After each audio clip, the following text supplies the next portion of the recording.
how you guys see different sectors evolving. Where can me, as either an investor or somebody looking to start my career as a young man or woman, have enough tailwinds that it makes sense to spend the next decade in?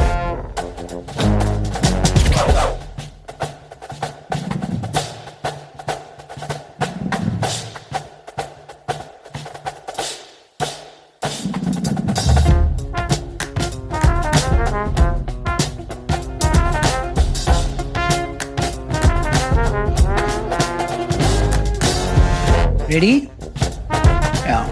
Yeah, start.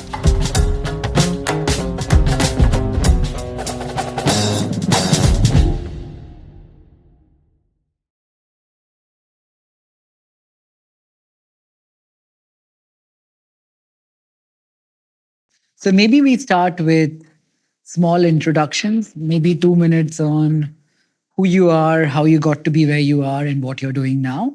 Would you like to go first? Sure. I started, well, depending on how far back you want to go, I was from Why India. Deedy? Why Deedy? My real name is Debargho Das. In the city of Calcutta, that's not as uncommon a name as you'd think. But even in the city of Calcutta, where I'm from, nobody could say that name. So very quickly in high school, we had to call me something else, and my initials are Deedy. But then they didn't solve the problem because then you have to explain what my name actually is anyway. And so then I just came up with the moniker Deedy, not Deedy, the Dexter's sister. And so I spelt it a little bit differently, and that's what stuck. So that stuck in high school, and it's been Deedy ever since. So what did you study? When did you come here? What do you do now? Awesome. So 2011, got to America for the second time. I was here as a kid for a bit. I went to Cornell. I just studied computer science. I did my undergrad and my master's. First job was Meta in New York. Did that for a year. Then went to Google in New York. Traveled a little bit. So I spent some time in Israel, Bangalore. And then I was on the founding team of a company called Glean, which is a GC-backed company as well, and spent a good 4 years there. Towards the end of my time at Glean, I went from doing engineering to managing to running their AI product line. What did Glean do? Glean started as an enterprise search business. Happy to dive into what that means. And then it evolved into generally an enterprise assistant and knowledge finding tool for bigger companies to figure out, hey, like answers to questions like, what do I do for onboarding? Or what is our holiday policy? Or even very specific questions about what does this person do at the company? And how can I find this doc? All of that stuff. Glean is now like a $7 billion company. It's done fairly well so far. After 4 years there, I decided to try something else. My friends would joke, in a span of 2 years, I went from engineering, management, product, and then venture. But I was just looking for something fun to do. And so I joined Menlo about 1.5 years ago, and I'm at Menlo right now. And what does Menlo look at specifically? So, Menlo, let me just give a background, has been around for quite a bit of time. It's a 48-year-old fund. We are now investing out of a $1.5 billion fund, but we have like about $7 billion under management. Our focus right now is, our maybe landmark investment today is we're big investors in Anthropic. Mm-hmm. But our focus right now, and my focus at least, is seed and Series A deals for AI, SaaS, infra, sort of all over. Now, nowadays, everything is a bit of AI, mm-hmm. But the entire fund does everything up to like a Series B and sometimes Cs and Ds as well. So, right.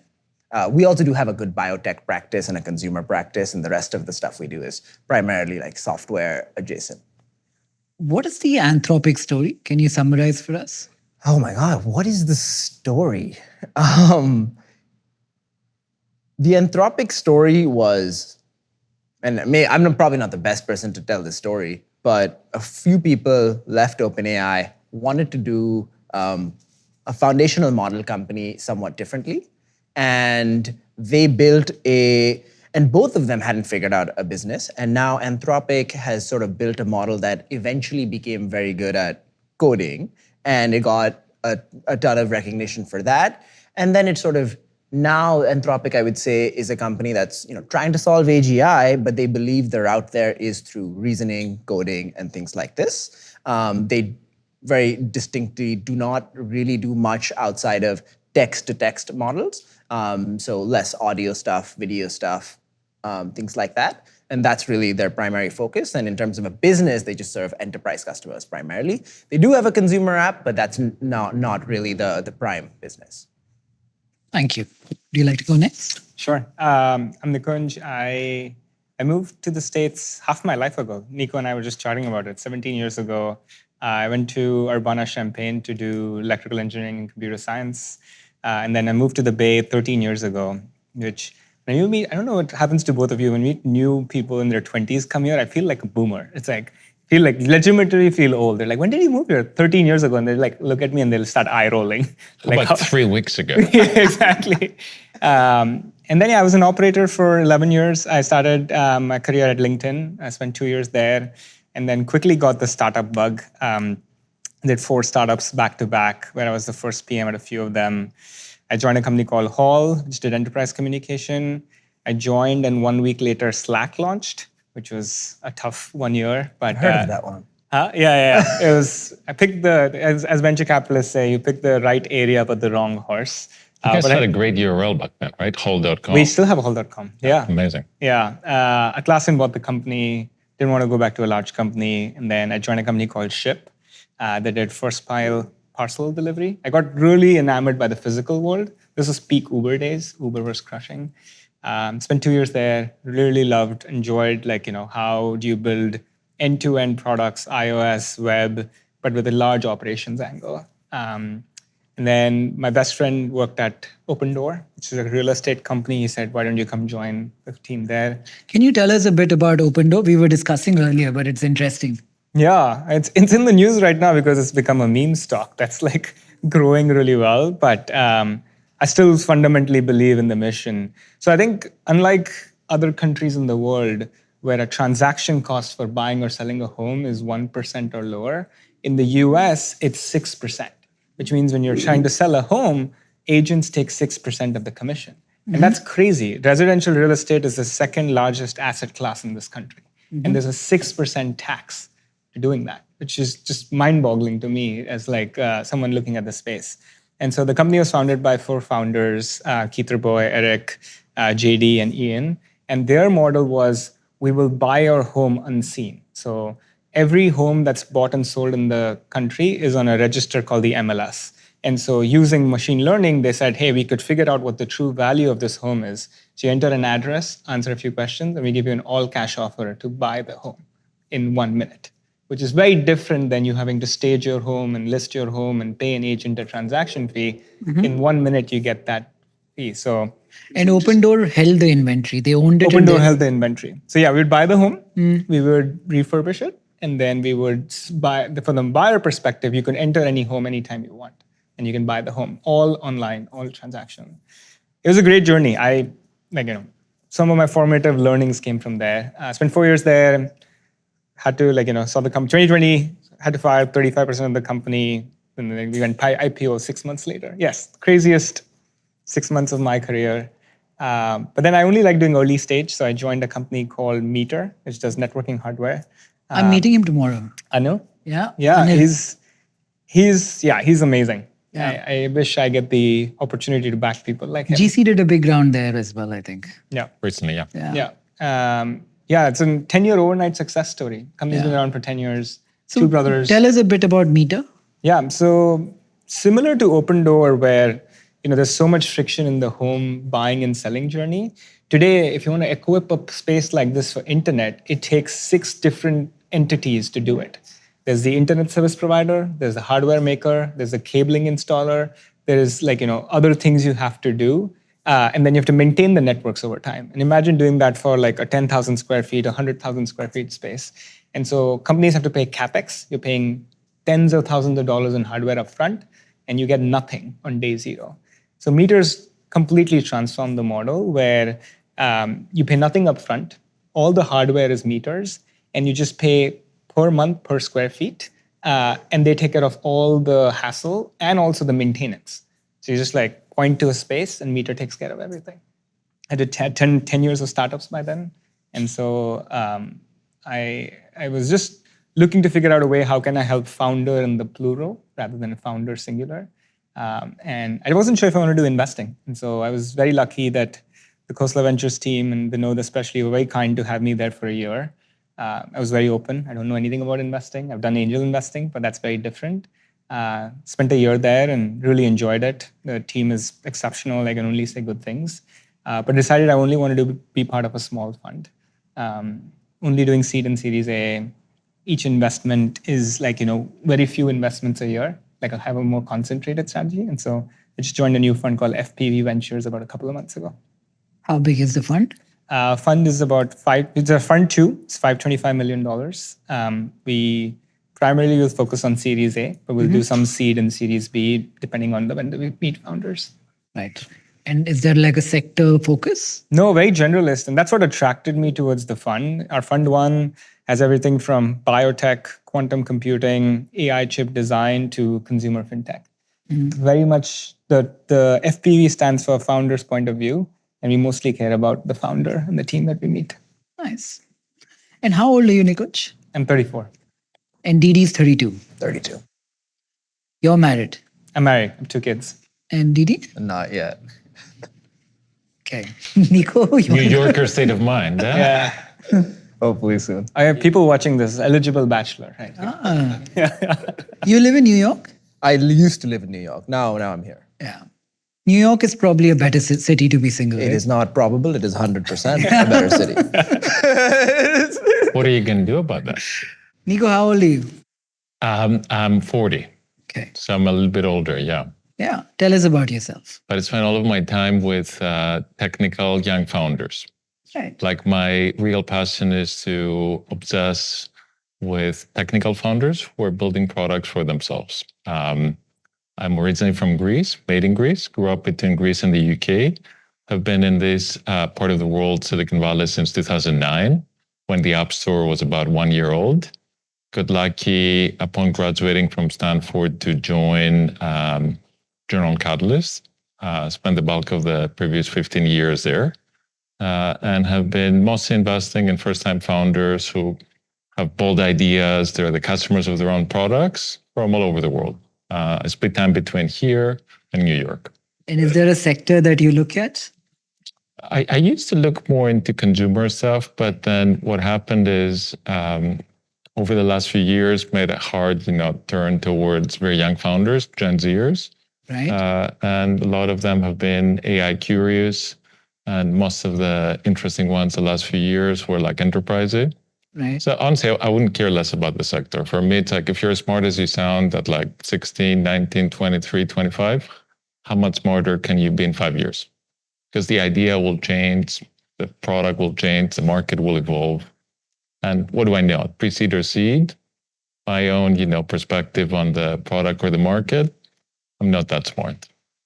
Is that also Neeraj's team? Do you work with Neeraj? Neeraj joined us with the Venture Highway team a couple of years ago. Yeah, I've worked with Neeraj, of course.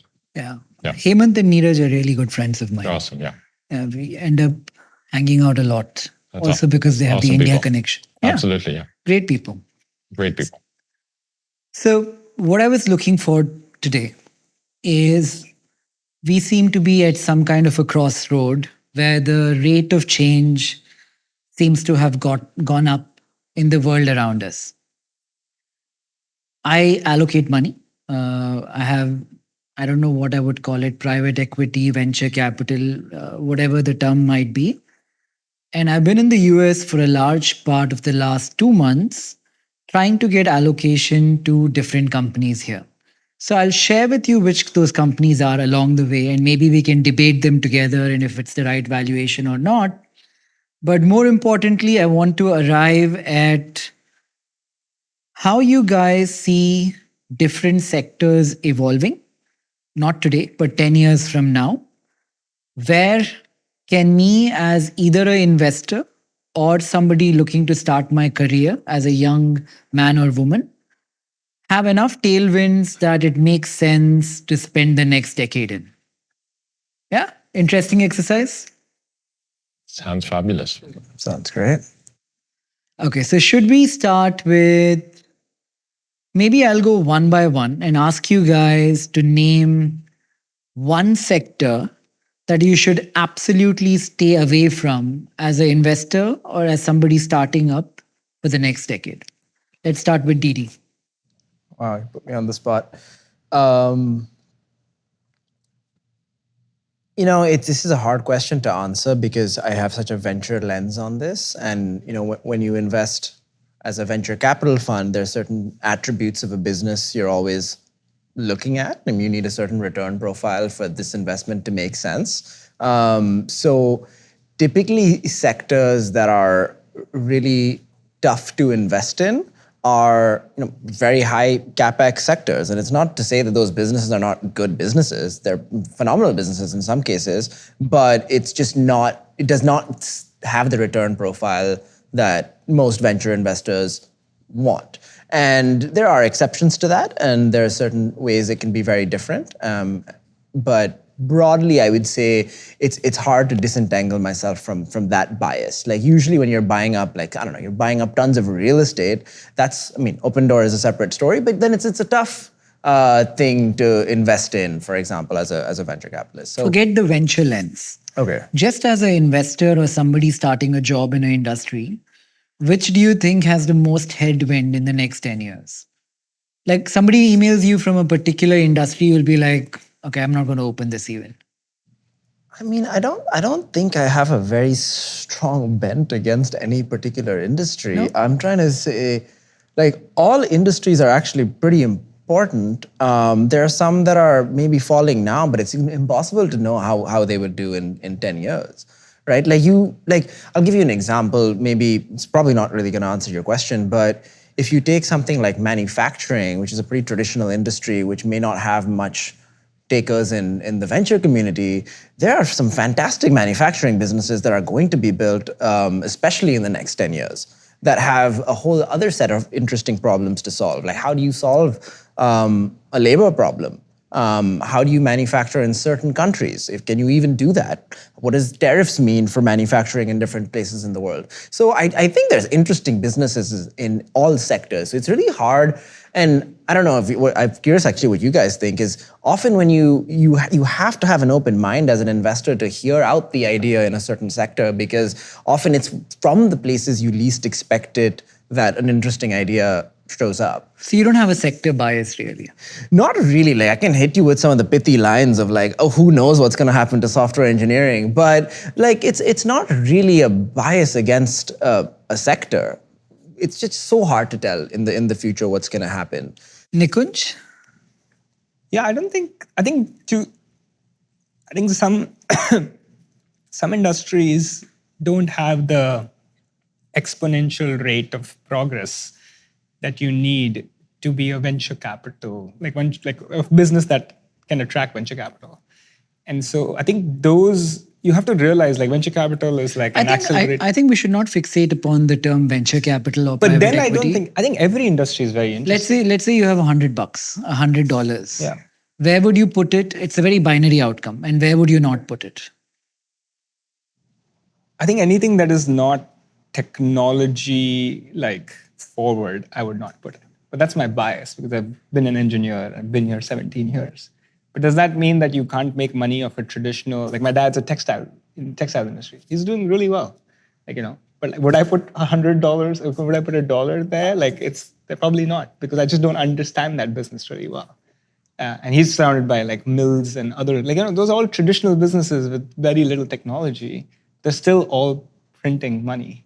But this is the bias. It's this is why I can't disassociate venture capital or technology from the way I view the world. Right. Because that's what I understand.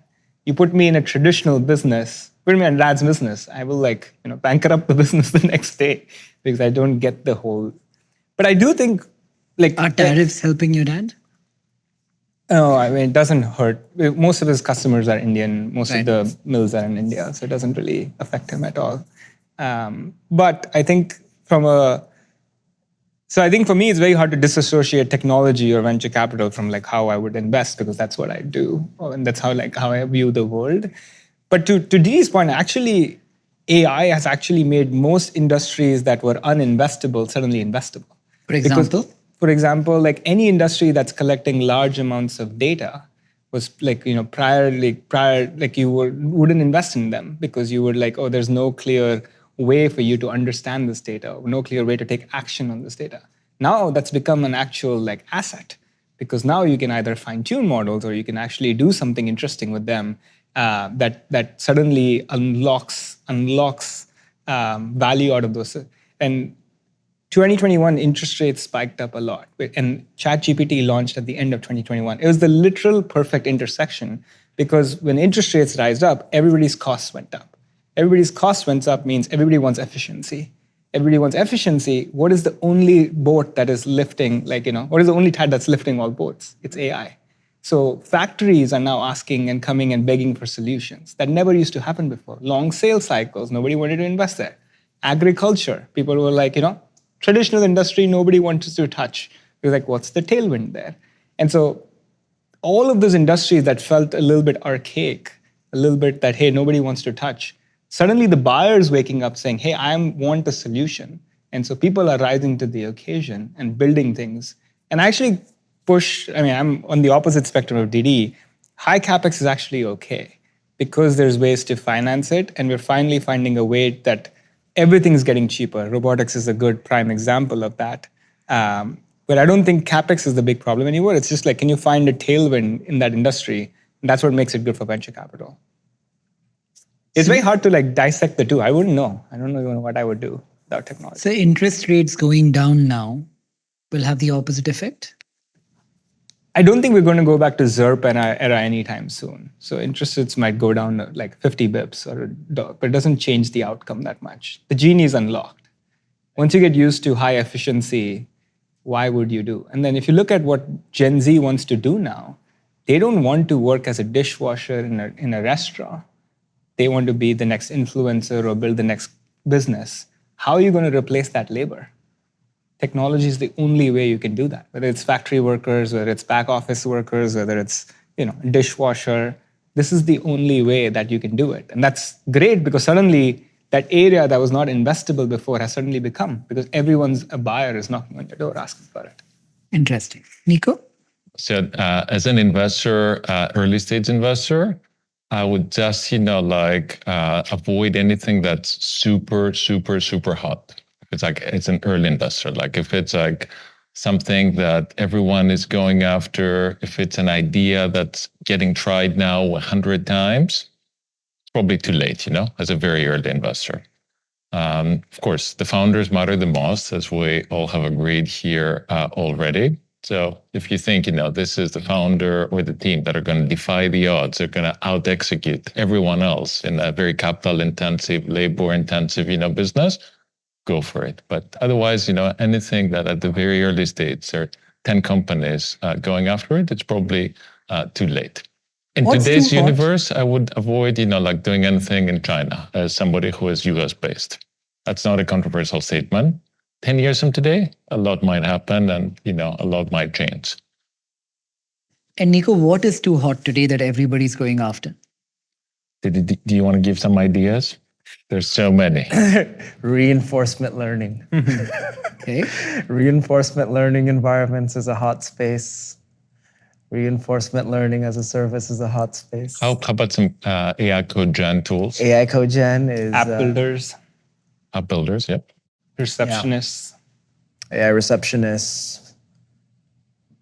Multiple applications of voice for, the same sort of 10 things are pretty hot.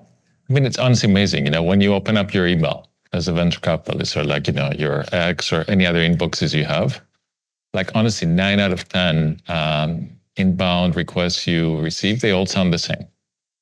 So if you're trying to do something, is to break the pattern of everything sounding the same and try to find something that's maybe this is different. Of course, it's hard to decide yes or no to take a meeting without knowing the founders. That's where, warm intros matter, or founders that don't have a resume could be the ones that could thread the needle. Because a lot of the very young founders feel 16, 18, 23. They might not even be on LinkedIn because Gen Z is not on LinkedIn. Or if you go there, have a bunch of random internships. And some of my favorite, social media posts that I love seeing are the NVIDIA CEOs were before NVIDIA, He goes, Denny's Dennis. busboy. And you see some of this and you're like, yes, how can I find one of those people, Right. Yeah. Which are some of the popular companies which are doing the things you said? AI code gen, reinforcement learning, AI receptionist. Name some names. I mean, there is Anthropic doing AI code gen, but they're pretty good at it. It's also Cursor, right? Biased. There's also Cursor. Cursor is also doing AI code gen, of course. So these are both fairly successful companies, at least so far. What else did we talk about? AI receptionist, voiced applications for the same. I mean, I can't even remember some of these names, but I mean, it's not trivial to find a hot space. I mean, you just have to, if you go on, like, say, the YC list, I mean, you're going to find every year has some patterns. And I guess what Nikos is saying that, those patterns are maybe the hot ones. I don't want to put words in your What's the pattern this year? Cursor for something. Cursor for. So there was a funny tweet the other day that said Y Combinator stands for Y Cursor, The C in YC stands for Cursor. Because if you went to like the demo day or like the company directory over there and type Cursor, it could be Cursor for property management, Cursor for investors, blah, blah, blah. The one crazy space I've seen in the last year is just like the AI scribes for healthcare companies. Typically, when you see like one move ahead of the pack, and others are just doing. If you look at the AI scribe market, there's at least 8 companies I know, all doing double-digit $1 million in ARR, all started within the last few years, and all growing double-digit month over month. Just crazy. Like, you just don't see a market like that to give on the voice side. This is like someone just like, transcribing your notes. It's This is like a pro, right? You're talking about something you should look at. No, I'm just saying, you asked like, what are the hot markets? I'm just saying there are hot markets, but sometimes as VCs, we look away at a hot market because the market's so large that they can be 6 players all growing like crazy. So it's still like a market I wouldn't look at now because I feel it's too late.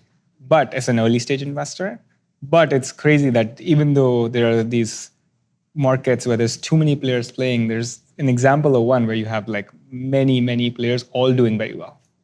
If you could each identify a trend in AI that is changing, that somebody who is unaware like me does not know, what would you say?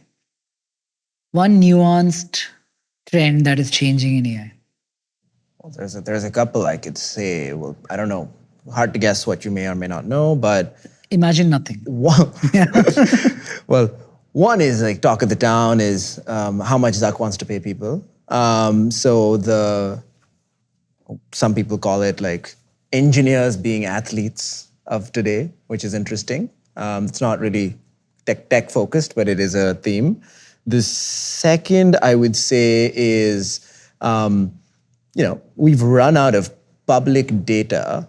And we talked about RL in a different context earlier, but reinforcement learning has been the primary technique with which models get better over time. And acquiring data to do good reinforcement learning is quite different than how you would acquire data otherwise. So that is another trend. So when everybody runs out of data, they create synthetic and keep improving the models? It's not exactly like that. I mean, in reinforcement learning, you basically want an environment where there is certain rewards you can get. Sometimes they're extremely verifiable rewards, in which case it'd be RLVR. Sometimes they're more nuanced, where it's like text. Like, how do you verify that? But you can use an LLM as a judge to verify that. So there's various kinds of rewards, but it's, one way to think about it is, yes, you are generating an environment where there's rewards and you're making the model become better at that task. In a similar way that you would do, for example, when Google did AlphaGo, and you train an AI to learn a game, you have a reward, which is winning the game, and then you figure out the steps in the middle.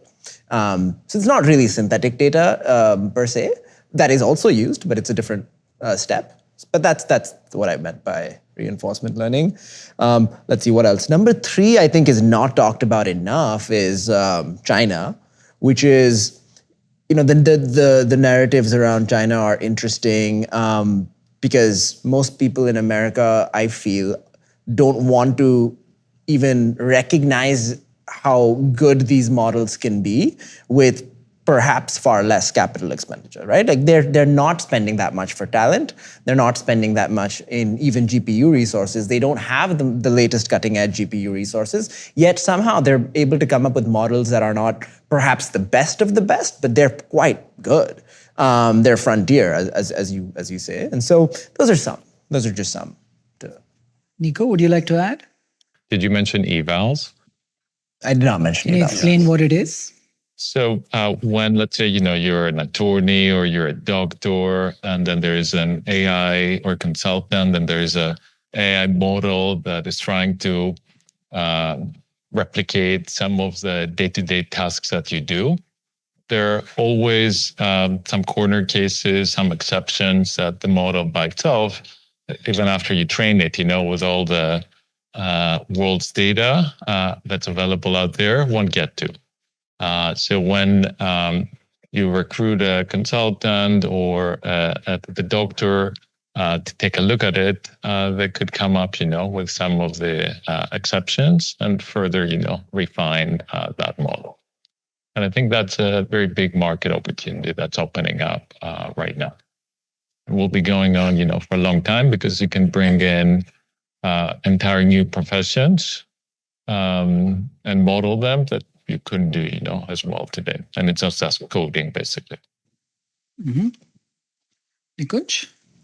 I think the recent news that everybody was jumping on was that, OpenAI won the IMO Gold, and then DeepMind also did that as well. I think that was interesting, but I think a lot of people missed in the details was OpenAI also had this competition where they just barely came second, where they had a single model running for 10 hours straight, where no direction whatsoever. And he was able to reason, figure out, plan, go ahead, 10 steps back. But for 10 hours straight, it was able to do something. And I think that just blew my mind. That shows what the future capabilities will be, where we're no longer, we already, even if you stop all AI development today, these models are already phenomenally good to think and reason and give us interesting solutions for a long period of time. And that's mind-blowing to me that we've already reached here and everybody's kind of just whoop-dee-la, and kind of walking away next. And so imagine you can throw these models at problems for 10 hours straight, whether it's the bare minimum of doing research on Deedy's every tweet on Twitter to studying 1,000 technical papers by the best researchers and trying to find hidden connections between them. And I think that's mind-blowing. I think this was not the case even 2 years ago. That's why AI agents sucked, is because they couldn't reason, they couldn't understand. And in 2 years, just with the models getting better, all of these things are now unlocked. Where, whether it's research in the biotech space to astronomy, we'll be able to find new stars. I think we haven't even touched the frontier what these models can do, and I think we're only limited by compute energy and essentially data, which I think continue to be the three moats that kind of continue along from the model's perspective. Anything else? I think we just I think everybody talks about AGI and ASI as this one moment. I think my hot take would be AGI is kind of already here, but humans, when we take a Waymo ride, the first time it's mind-blowing to us, and then the next time you're just kind of on your phone checking Twitter. I think we're already there with these models today, but these models are smarter than most humans already, and we've kind of just been whatever, and kind of walked away. And I think this is why it's going to be a continuous spectrum where we will claim AGI is not here maybe 10 years from now, but it's already kind of here.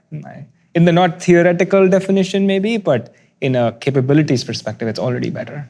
Yeah, and I think another area that's becoming critically important is what is the data set and the models that we can use to recreate the physical world. So in a world where we can have a lot of the robots that would do a bunch of the manual labor that it's hard to hire people for because they don't want to or it's expensive. How do you get to the 5 nines that you described? And there are not that many companies who use the example of autonomous vehicles that have been taking photos, videos, and other input of the offline world, like Waymo, Tesla. There are a few companies. So where else, can you find other sources of such data, either real world data or synthetic data on the cheap that's labeled and easily, readily to use? This is a very important space and has applications that can be in defense tech and all sorts of robotics. Yeah, so many. This embodied intelligence space, how you feed them with data is going to be one of the most amazing ones to do business in the next few years. Do you think there's a use case in India for that? For specifically what Niko said? Yeah.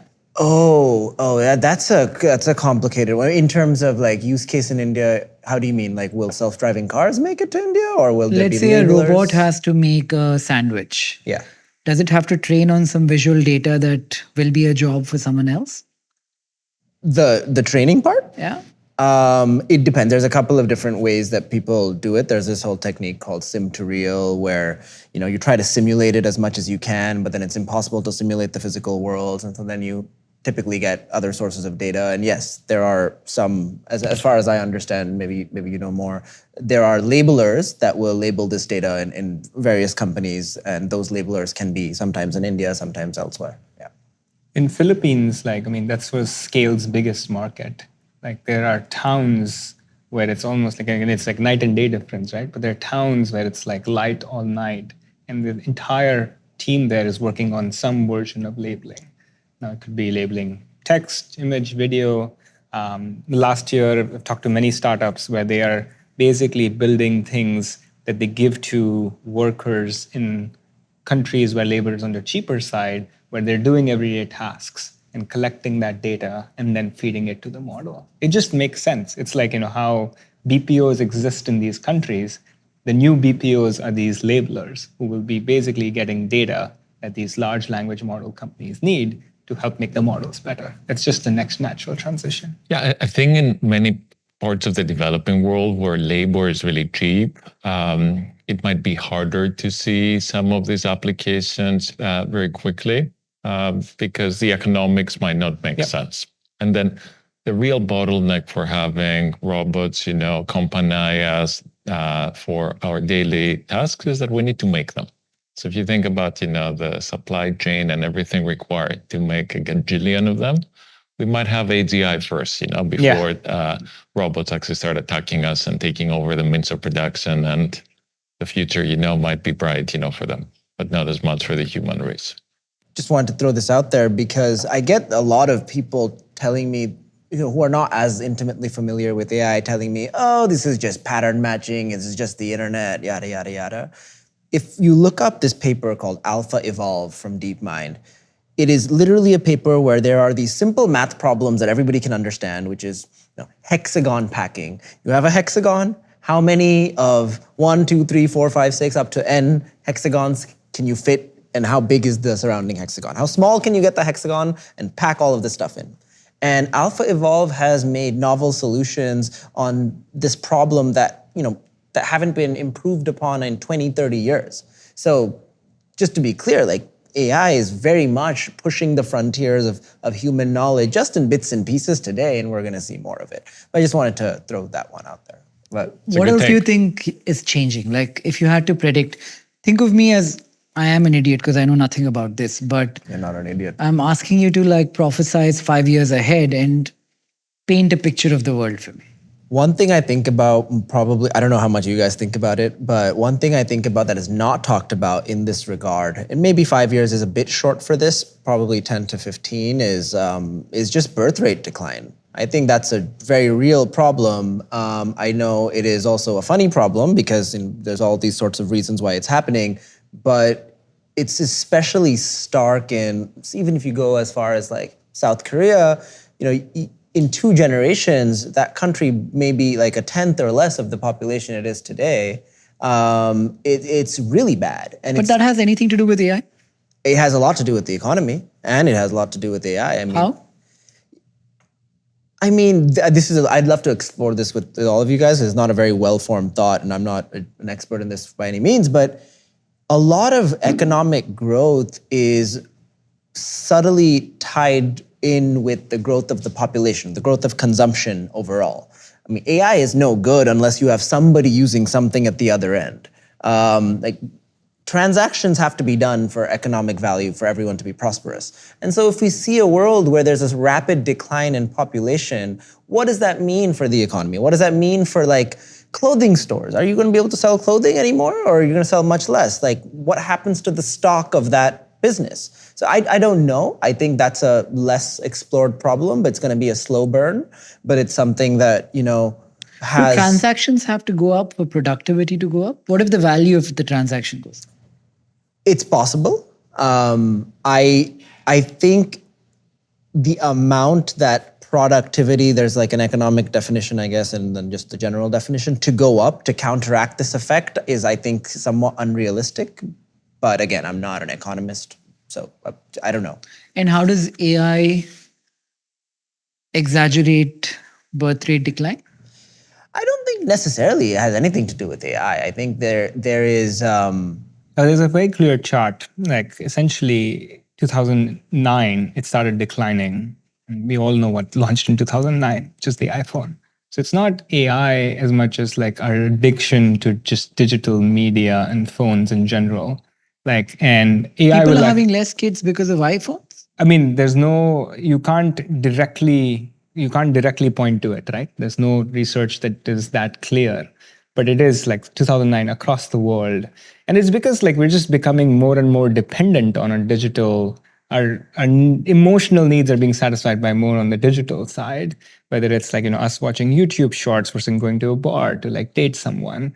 And I think AI will accelerate this problem for sure. Like again, I do think we're confiding more in ChatGPT than we talk to like our closest humans, including like our own partners. And I do think that has happened. And there's nowhere that you can ever draw a direct line, but the trend is clear starting when the mobile phone came out. Young people now have less sex because they're addicted to their phone. And they don't even know how to interact with another human, especially in the post-COVID world. You could see it with younger people who missed out on school for like a year or two, and they were having a hard time interacting with other people in the offline world.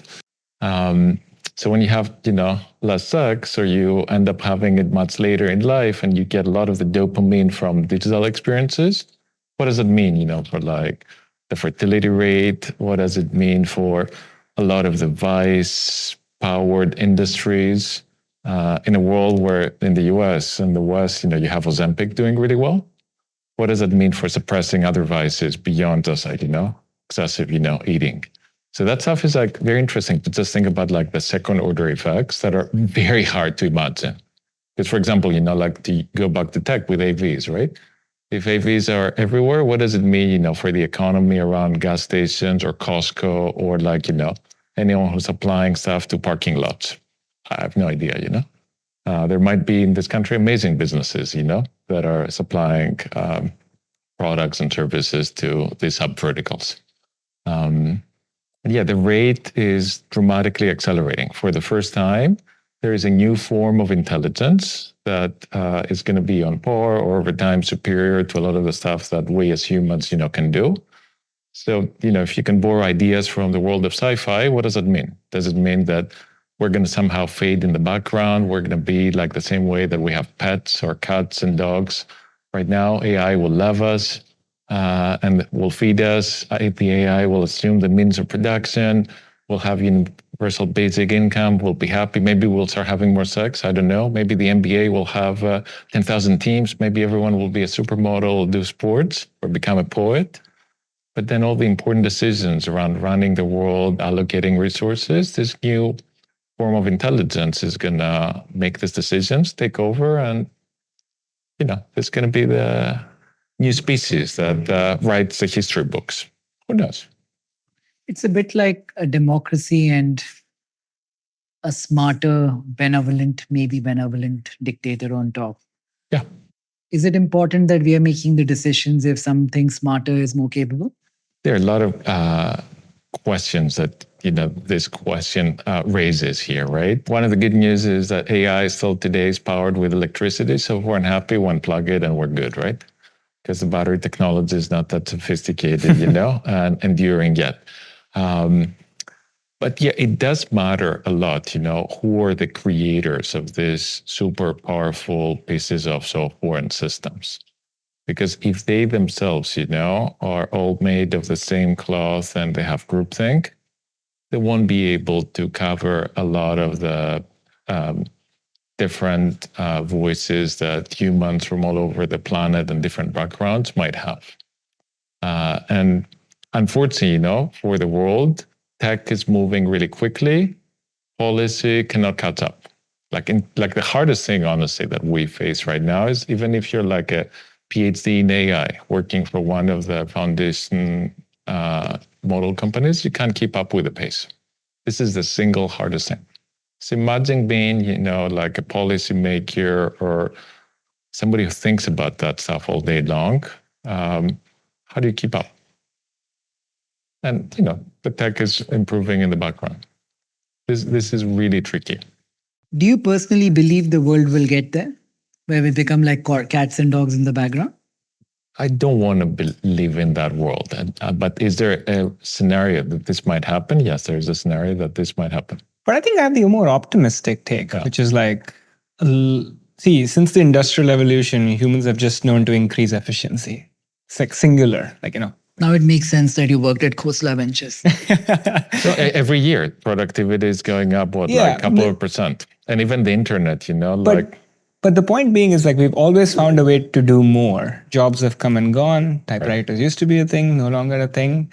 Pace is accelerating, but the pace has always been accelerating. Maybe it's just an exponential curve, and that's why we're feeling that we're on the roller coaster, on the edge, and that's why we're feeling it.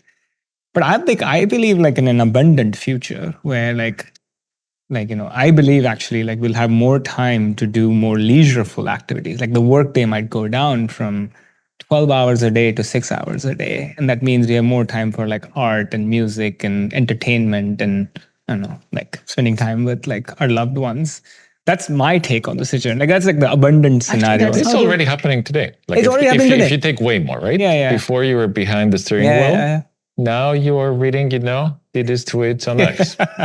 But this also happened 2,000 years ago. Say, Greek society, not everybody had to work because they were doing so well. Yeah. Philosophy was a thing where people sat and spent their lives philosophizing what they should believe in, what they should not believe in. Maybe the world goes there, no? It will, yeah. There will be 10,000 teams in the NBA, as I said. We're all going to be philosophers and poets. Maybe we'll have a lot more sex and we can live our own version of Brian Johnson. It will live for 2,000 years. Might very well happen, yeah. I'm a bit more apprehensive on the abundance situation because I think the abundance narrative there will always be certain people with less resources. And as long as you have less resources, you will want more resources. And so the abundance mindset, I think, is a luxury of a few. And there is no way you can convince somebody who grows up from a, poverty-stricken family in India. You can't convince them. Before you go ahead, does abundance hit proportionately to the modes of capitalism when there is abundance? Absolutely. That's what history has time and again told us. If you read my favorite book, Capital in the 21st Century by Thomas Piketty, every time there is growth and development, inequality increases. I don't think there's very many situations where that's not the case. But he makes a case for that donut economics, right? The marginal utility of money beyond a point. Yes. That goes down. That's correct. But despite that, I still think we have a very far gap to fill before, the entirety of society is above the point where the marginal amount of money means nothing. We see it in a little bit, right? There are people who, I think about this all the time. But also think about this. You were just saying fertility rates are dropping such that countries in 2 generations will have 1/10 the number of people they have. So that changes everything too, right? Yeah. Yeah, but let's talk about that. What if we have the artificial womb? I just had, a baby through a surrogate. I'm in my early 40s. My wife is in her early 40s. Honestly, it's amazing. I think we need to make having kids cool again. Yes. It's not as much about the incentives, but it's more about the narrative. So if we're all to become a lot more religious. This perhaps would mean that you would get married, earlier. Yeah. This would probably mean that for the religion to propagate, you would have, more kids earlier. Yeah. So one of the reasons, for example, why in Latin America the fertility rates decline in some of the steepest in the world is because Catholicism in many of these countries is not as cool as it used to be in previous, decades. So would you bet on religion making a comeback because it ought to? I think it is making a comeback. It's coming. Yeah, and part of the reason is after 15 years being stuck on a small screen, and after 20 years of going to Equinox, Bars Bootcamp, or whatever, these institutions are for you, depending on where you live. You're trying to find other places that have a meaning. By the way, there might be an AI religion that gets formed. Who knows? That is going to fulfill the emotional needs that some humans might have. But yeah, I do think religion is making a comeback. I think it's all about a search for meaning. That's where I go on back on the abundant side. It's like search for meaning eventually ends up coming with people and the byproducts of people, not from a kite's perspective, but whatever we end up doing. And I think if going back to the poverty side, I think we're in a place where more people die of calorie surplus than negative. I think that's why Ozempic is doing so well. Obesity is the number one killer rather than. I know that's not what you were trying to say, but I think going back to that point, we already live in an abundant future where I don't think, and the income disparity I agree with, that is my number one fear. But I don't know what the solution there is because UBI experiment has been tried and it'll be interesting to see as that gap goes bigger, what happens. Yeah, I actually agree with all of your points. My only difference is the search for meaning in the Maslow's hierarchy of need is after a couple of other things. Sure. And it's not always just about, it's about, I think, humans' own perception of status. Sure. And where they are. Yeah. And obviously the food in America is not as much of a problem. And calories is not. But yeah, that's kind of, but I think we do agree. I think just separate. Yeah. Okay, so we spoke about... What are you saying? Say it out loud. Sorry, no. Every time a self-drive car passes by, it's pairing with violence. That's okay, it'll sound natural. Only in San Francisco. Or even on the- Immediately reminded of the Doesn't spy. matter. It's the Waymos are going to detect the Nikhil Kamath podcast. Everywhere they go. What? We were just talking about how There's a Netflix series called The Spy. Huh. It's about Israeli Guys, you can spy keep rolling in, on. Spy, yeah. in Iran, Syria. in Syria. Damascus, yeah. And the way he gets found out is he's talking on this frequency with a particular frequency, and they have these cars that are just driving by, and they catch him on that frequency. So it very much reminded me of the Waymos passing by, causing our frequency loss. Imagine what must be happening to spy technology and all this, right? Oh my God. Can't even. Right? crazy. Everything is watched and heard in perpetuity almost, I'm guessing. I mean, weapons technology with AI is also, not, it's a very investable asset, and people are investing in it, and some crazy things come out of it. I think we should all assume that we're living our lives in public now.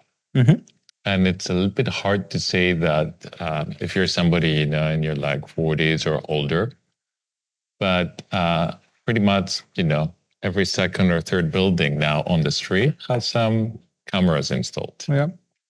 Everyone has a phone with a camera. You have a city with self-driving cars, there are cameras. With all these sensors, you're living life in public. And then anything you ever say online, in theory, somebody can track it. So imagine being somebody who is in elementary school right now. By the moment you started using computers, if you created, your account, like on the iPad, and now you're using ChatGPT to help you with your homework, and you can share your feelings, everything, is getting tracked. I mean, parents are putting their newborn on Instagram. That's your digital identity is already being published. That's right. Without your choice. Without your choice. Yeah, and now it's just the moment you push a digital device in any age's hand, it's gone. What do you Very guys do for interesting. your kids? Do you have plans to put them on Instagram? I haven't used Instagram in 4 years, so. I think one of the thoughts I have, which is like a hopefully positive thought, is, by the time my kid is going to be a teenager, the iPhone won't really exist in its current shape and form. So like one of the things that I'm amazed by that could be a predecessor, to this argument I just made coming true, is when you have really young kids interacting with technology, they do so with their hands or with voice. And then you put them in front of a laptop, they see the keyboard and they freeze. Like, what am I supposed to do with this thing, Because so far I've been talking to my iPad or, my dad is, like iPhone.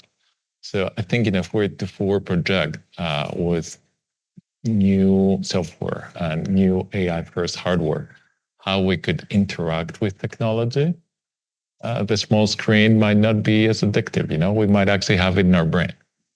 Do you think that could become a business in itself? No tech, no devices, disconnected. Maybe a real estate project around it. It is already business. So like people here around San Francisco, they would go for like 3-4 day silent retreats, or we don't use technology to find themselves, to clean, their souls. It's already business, and it's going to become more and more of a bigger trend. I mean, for some time, and first half of the previous decade, Burning Man was that. Now, sadly, Starlink destroyed it, that aspect of it. But, this was a part of what Burning Man served to the technorati of that era. India has Vipassana, which is similar, right? Yeah, sorry. No, sci-fi books, I exclusively only read sci-fi. It's a perfect picture on the future. I think it's Snow Crash was the book, where they basically had these bars where you go in and like everything electronic is turned off. And it felt to people very unnatural and weird because they don't have everything in their brain recording or an extra intelligence layer. And that's the future people will do to feel human again. So Snow Crash is an old sci-fi book. What are the books of today's sayings, if you're reading them? I only read like older books. Like the newer books, obviously, like Blake Crouch is excellent. Like I highly recommend reading everything he writes. But like it's like reading the older books is fun because it shows you 20 years in the future. Now people are using like AI as the base and building on top of that. But Three Body Problem is like my absolute favorite. I've read it. What does the Three Body Problem talk about? It talks about just like everything from interstellar space to how like humanity travels to different places. I won't do it any justice, like trying to explain the core fundamental science things, but I highly recommend reading it. And if you don't want to read it, just watch the Netflix series, which is a poor adaptation, but I know people like video more than reading nowadays. So it's unbelievably good. It touches a lot of pieces on society, culture, governance, interstellar space to just like even human emotions. It's like very, very, very well done. You brought up an interesting point, like people have an easier time watching video instead of reading, because now we're constantly distracted and the push notifications, the technology are so addictive and we want to get our dopamine hit. So like going back to what we were discussing before, there are these offline retreats, but there are also some applications out there like ClearSpace and Opal and others that help you have like a digital detox on your phone. They're all growing. And all of them are growing. Yeah. So this is like, speaking, it's like evidence that consumers are voting with their dollars to block the most addictive products out there, most often social media products. And there is even a new class of like consumer hardware startups that are creating versions of dumb phones with some core utilities. Because one would argue if you cannot call Uber or Waymo, that's a problem. If you cannot, text your loved one, that's a problem. But do you really need to have all the different messaging apps or social media apps on your phone? Probably not. For the sake of playing devil's advocate, because as much as I love your guys' argument, I want to buy that. On the other hand, I was looking at the stat for how much YouTube is watched in the world. And if you do the numbers, the final result I got was 2% of all human waking hours is on YouTube. That's an insane amount. And look, there's some assumptions, so maybe 1%. So, I mean, that's rising too. So I think I still worry about it because sure, some people are detoxing, but it's like a vice is a vice. I mean, you can stop some people from gambling, but there's a reason the law is prohibited. It's because people are drawn to vices. I was in India for 2 weeks, and I mean, I've seen the rise of geo and cheap data everywhere. And I come once a year for 2 weeks, and it's crazy. It's like, the security guy at 3 a.m. in the morning is watching like a YouTube video, which and it's like probably terrible for his eyes. And like, it's like, I didn't see anybody it's like everywhere because it's so cheap. Data's proliferated. So, I mean, I think the genie is out. I think it's kind of one of those, like, we live very privileged lives being in the Bay Area. We can be like, oh, we need to do digital detox. And people are like still making money and all of those things. You realize we're making a YouTube video right now. I know. This is YouTube education section, right? So it's a good part of YouTube. It's like having salmon and broccoli, great. It's not like McDonald's. What do you think happens to matchmaking? Dating apps. What happens to dating apps? Yeah. We just met one yesterday. That's what I'm asking. Which one? Niche. Oh, Nandini. Yeah. Nice. They will evolve. Because Into? Probably it will be a continuation of some of these, AI products that know everything about you, and they know everything about a lot of other people that might be a good fit for you. And they could be able to make curated intros and could be able to handle the beginning of the conversation so that you get to the actual, date. Because today's AI apps in at least the West, they're more like entertainment products than actual dating apps. Yeah, I think you get the dopamine from matching, not from dating. Right. So it's something like 30% of people who are in the swipe left and right, they've never been on a date. Yeah. And then these products were built for like a different generation where, people were not as gender fluid. And for example, if I'm like somebody who is on the younger side and is bi, just having like a straight profile on Tinder doesn't serve me as well. And the other thing that's going on, unfortunately, is there's a lot of data discrimination that's happening on the dating apps. So something like 8 to 10% of the guys get 80% of the dates. This is really bad news for humanity.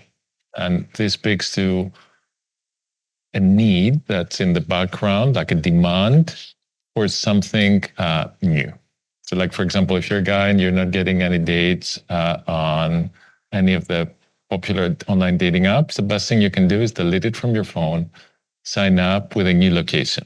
Ideally, you input a location next to an airport, because over there are a lot of people coming in and out. And the algorithm gets rerouted, again.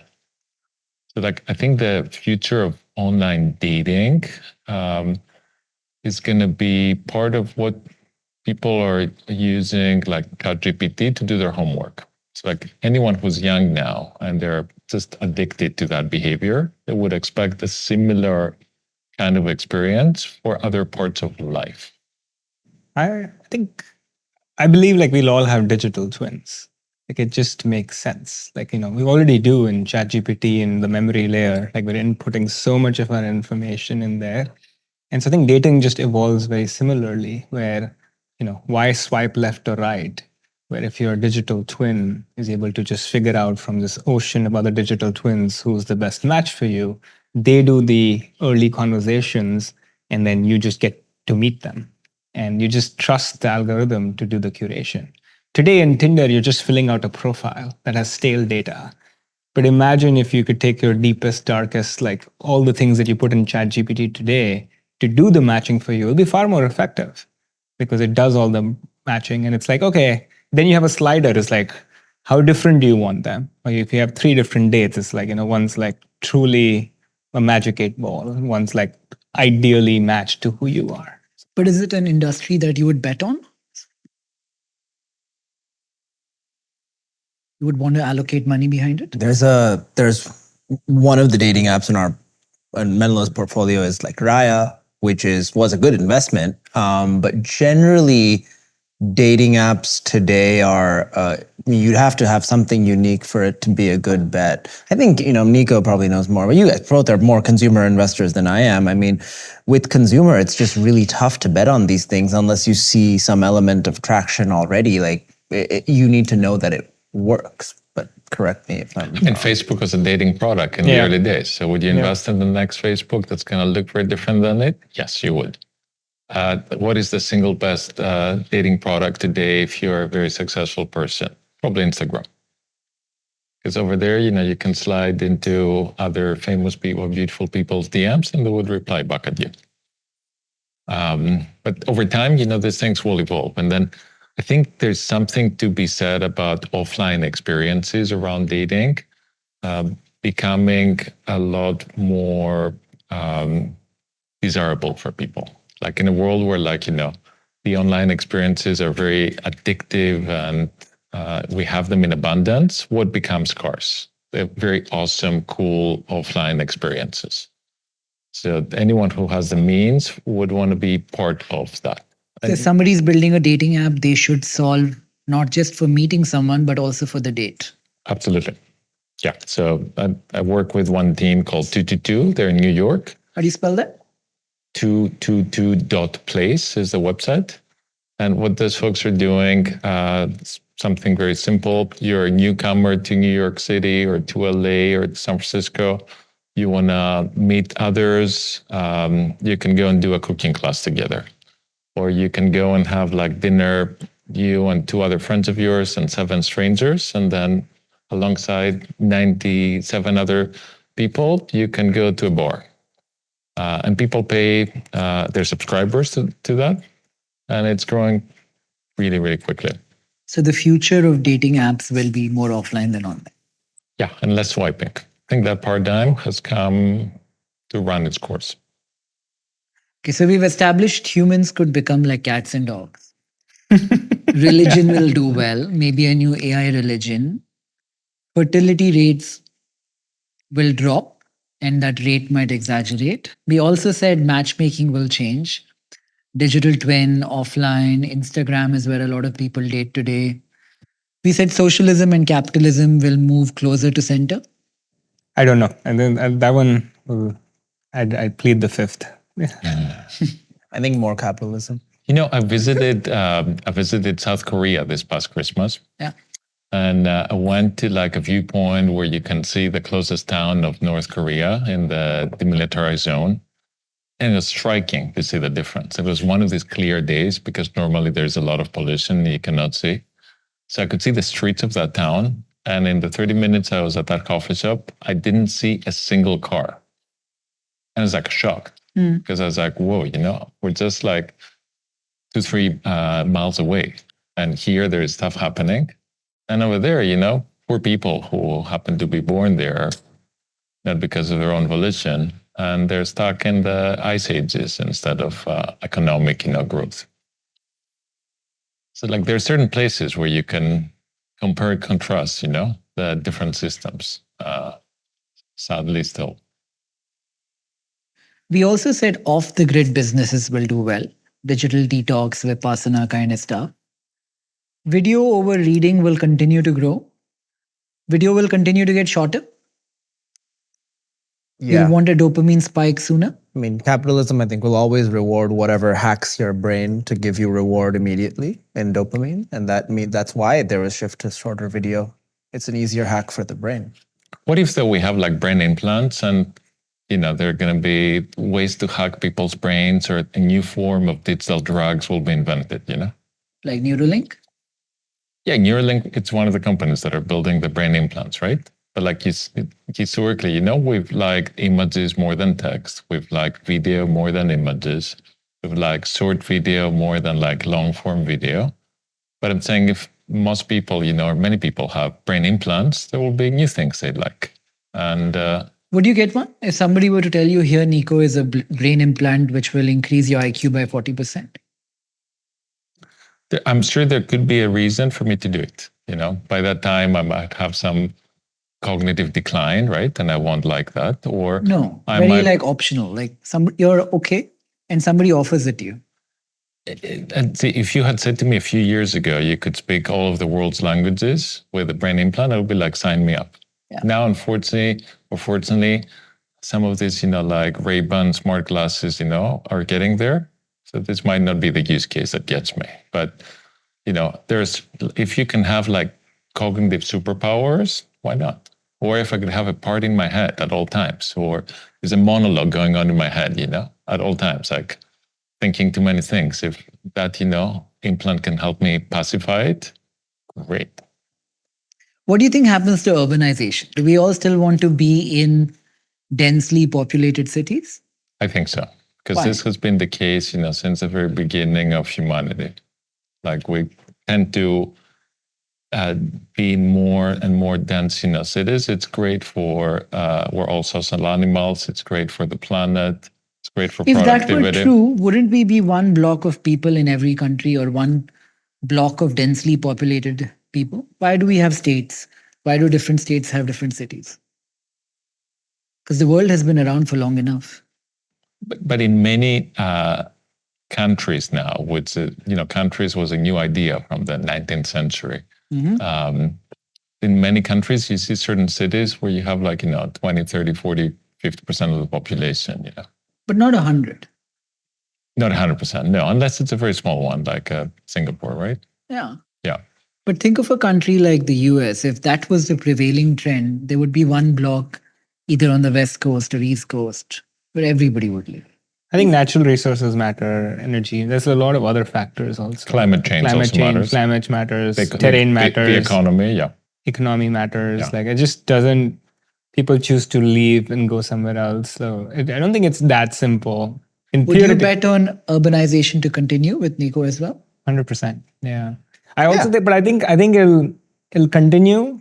But then as the income disparity grows, the real estate grows, as we get more and more things in the digital world, like real estate actually becomes far more expensive. Why?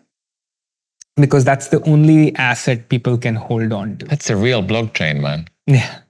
Yeah. It's a supply-constrained asset. It's a supply-constrained asset. But if there are 1/10 the number of people and there's infinite land in the world, I don't why think do there'll be people- 1/10 the number of people. The cycle of decline, does it ever go up? We don't know, right?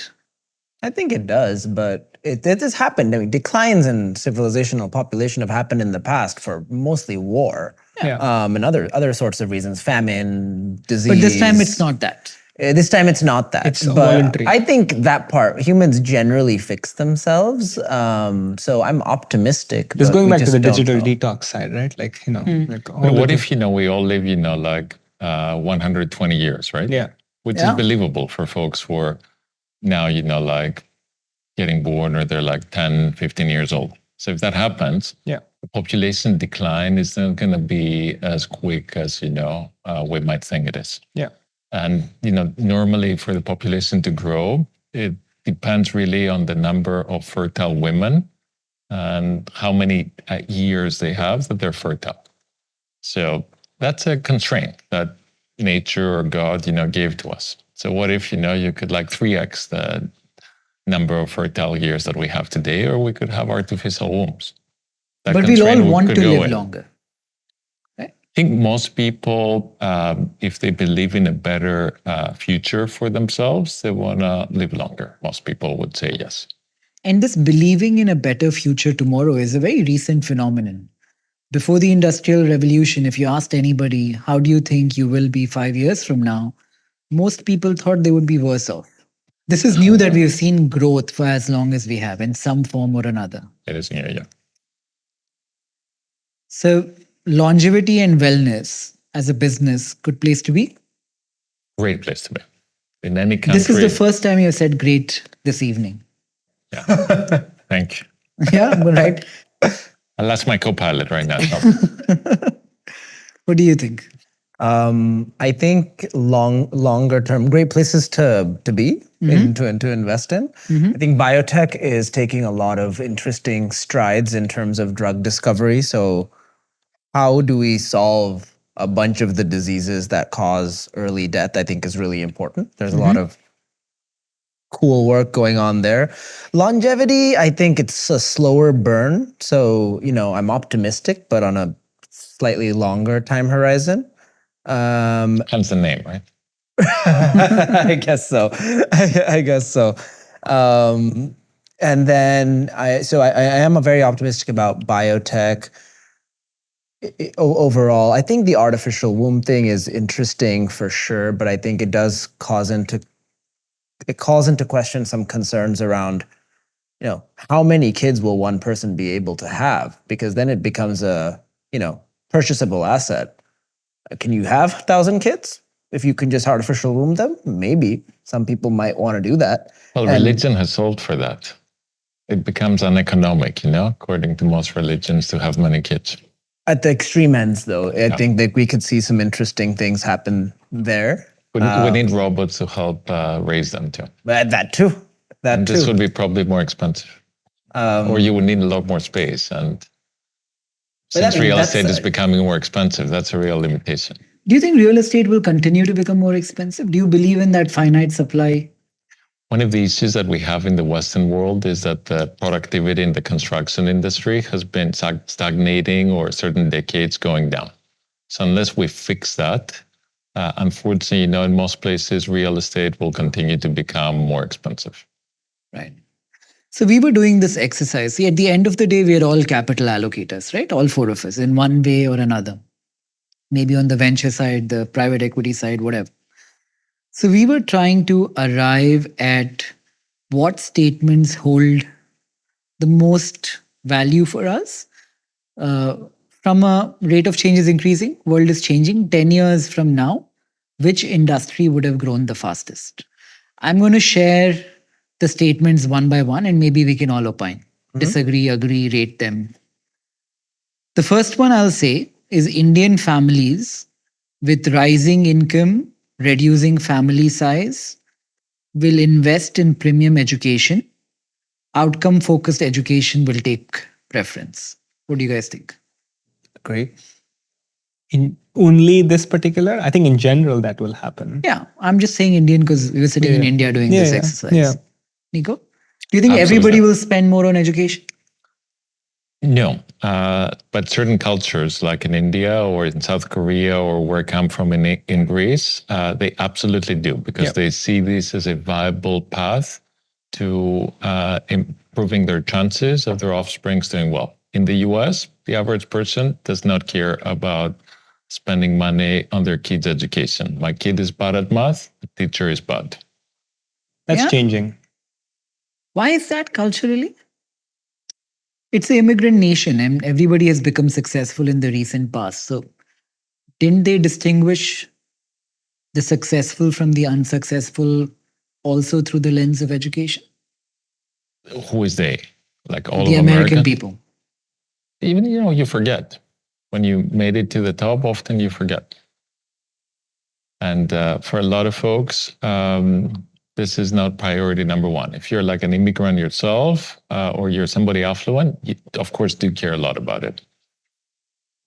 Yeah, every society in the past that has achieved pinnacle status has always shifted to arts and culture as their way to spend time, whether it's sports or something else. And in America, it's a very sports-oriented culture more than it is an education-oriented culture, like you said. I don't know too many, Can I ask you guys to give it a rating, 1 to 10? This one? Yeah. The Indian education household. 8 or 9. Okay. Same? I'm like a 10 for like, you come from like a country that's on the up and up. Yeah. Okay. Nikunj? Outcome-focused education, I think it'll be it is the future. Number? 9. Okay. Secondary markets for private companies will become a big thing. 10. Again, these are moments in time, right?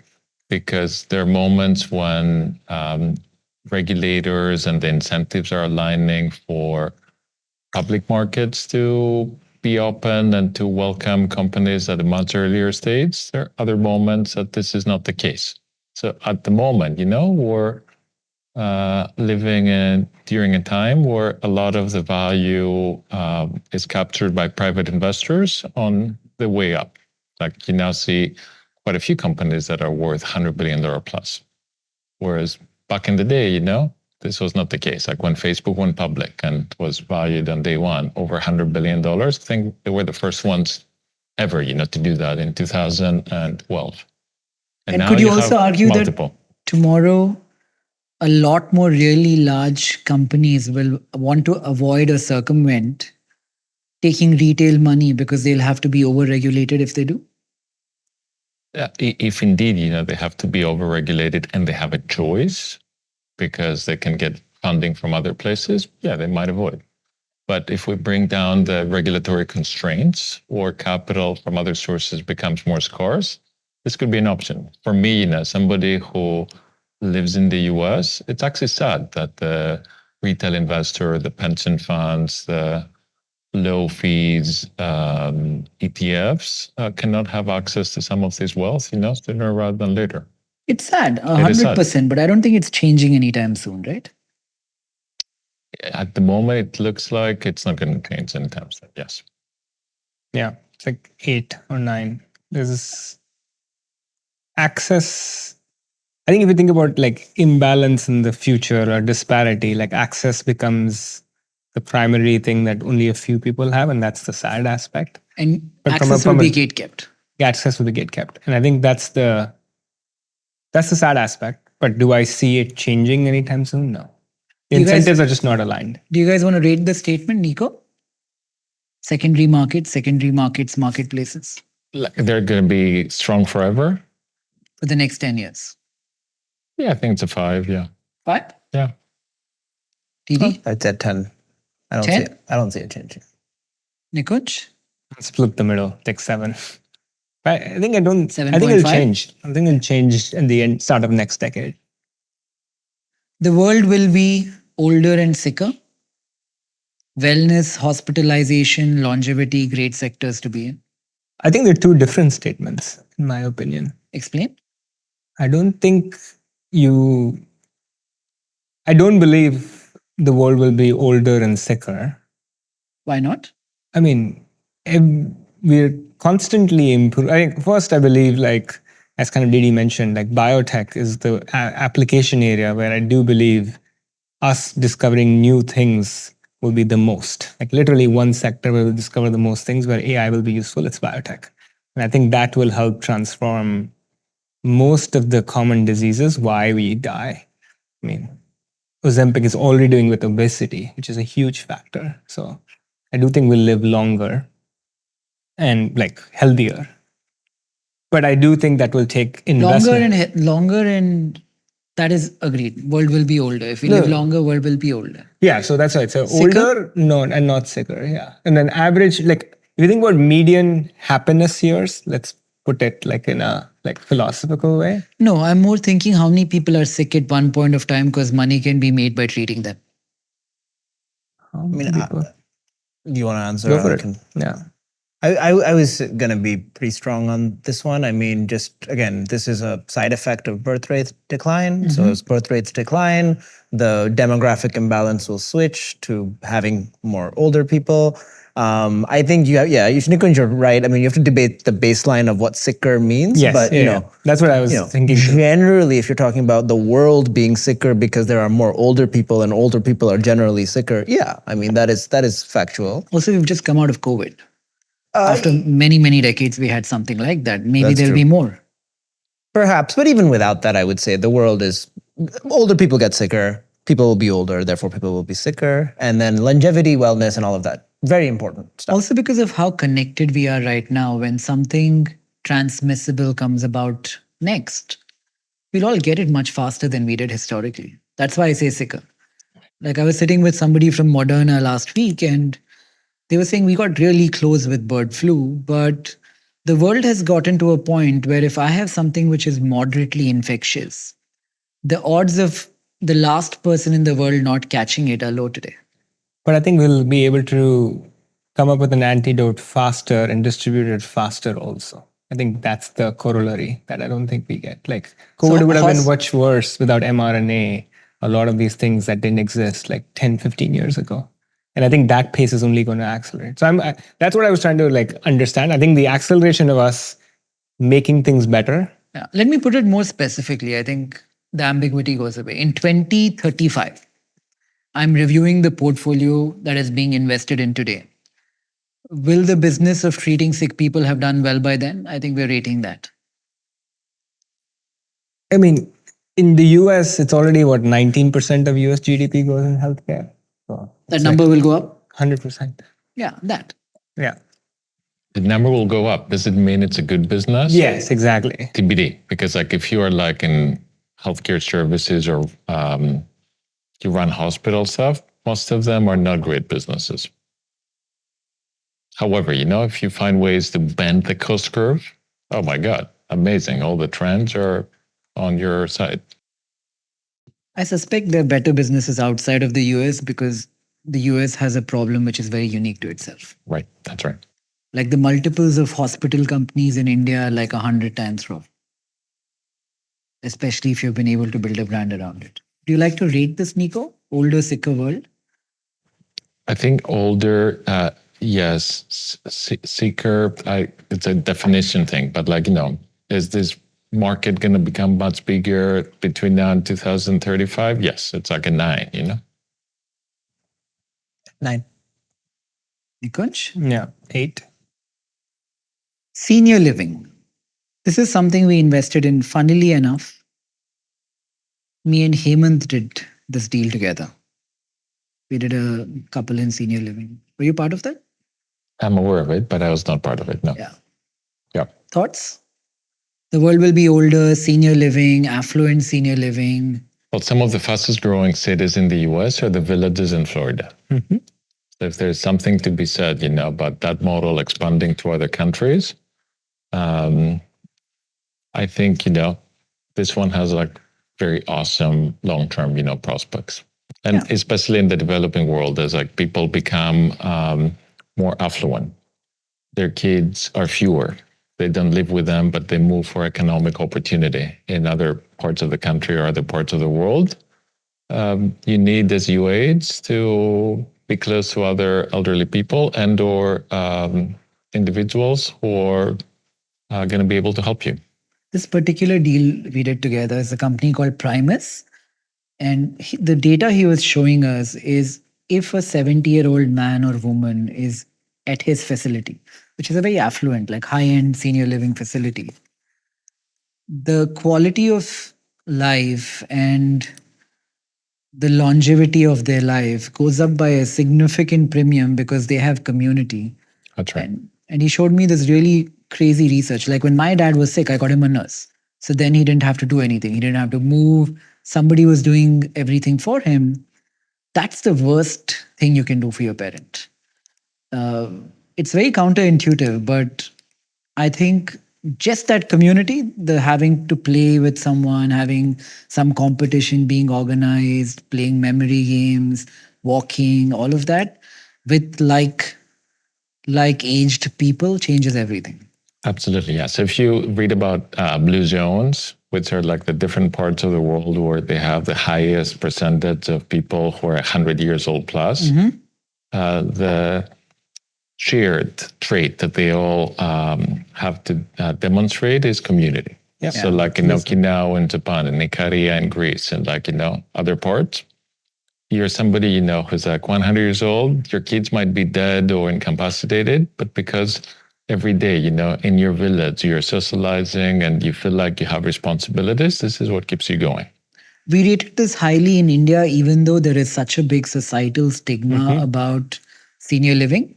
I think the misconception one has is at a certain point with your parent, you're almost being selfish by keeping them at home with you versus allowing them to make more choices of their own. Right.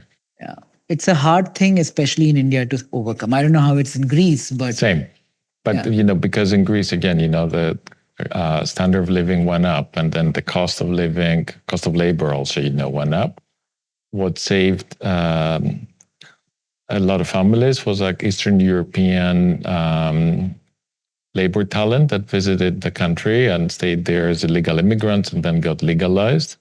But in the beginning, if you had your elderly parents sent to like a senior living facility, everyone would look down on you. So the Yeah. preferred choice was to Yeah. have somebody from Georgia or Romania, do the work for you. But then you realized all the stuff that you mentioned, that your dad or mom wouldn't interact with anyone else. The cognitive decline would be faster. So now, after like 30 years of doing what I said, some of the much better senior living, businesses are looked up more nicely or favorably. You guys want to comment on senior living? Yeah. Would you send your parents? It's a tough one. There is some bias against it, as you said, but maybe that decision will change over time. I think it depends on what they want to do as well. I do think in my particular case, I'm lucky that they have a good community already at home. So that does solve a bunch of the problems, but who knows how this goes. But generally on your question, in the US, very much. In the rest of the world, slightly less, just because there's different dynamics, social, intercultural dynamics in different parts of the world. There is also taboo and things like that. So I'm not as sure, but in America, high.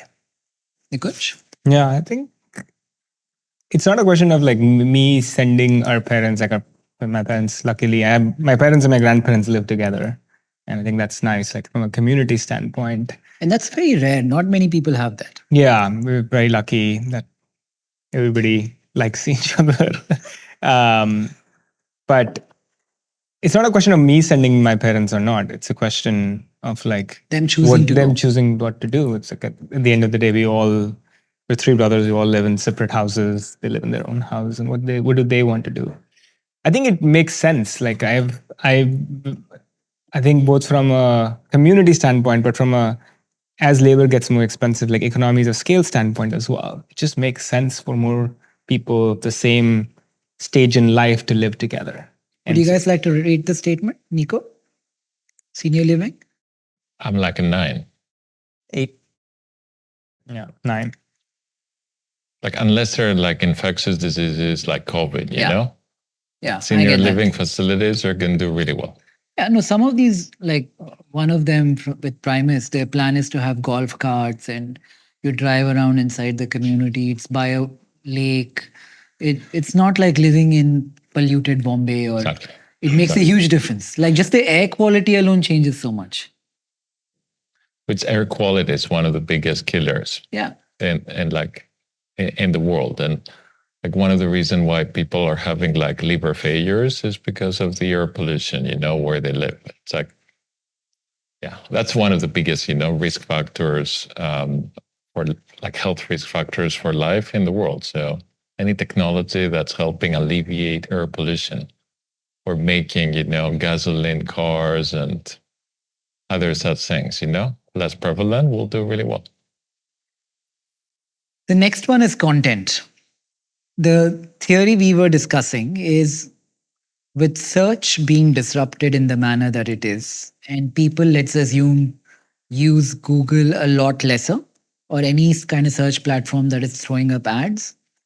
And if anyone wants to build a brand, social media might exist in some form, but Google ads and the likes of that will not work. So to be able to build a brand, you have to be able to hold attention one way or another through some form of content. And video is working right now. So the alpha between a brand that does well and a brand that doesn't do well, content is going to be the biggest differentiator. Thoughts? That's the premise. Yeah. I very much agree with that. And like for every generation, if you know how to speak whatever, the medium where content gets viewed is fluently, you can do really well. So for example, there's, that Spanish olive oil gratia, I forget what it is, that became like a $70 million plus, business in a couple of years just because they know how to appeal to young people. Or like, are you today a hacker? Do you know how to speak X? You'll do well. Are you a young consumer founder who knows how to speak TikTok?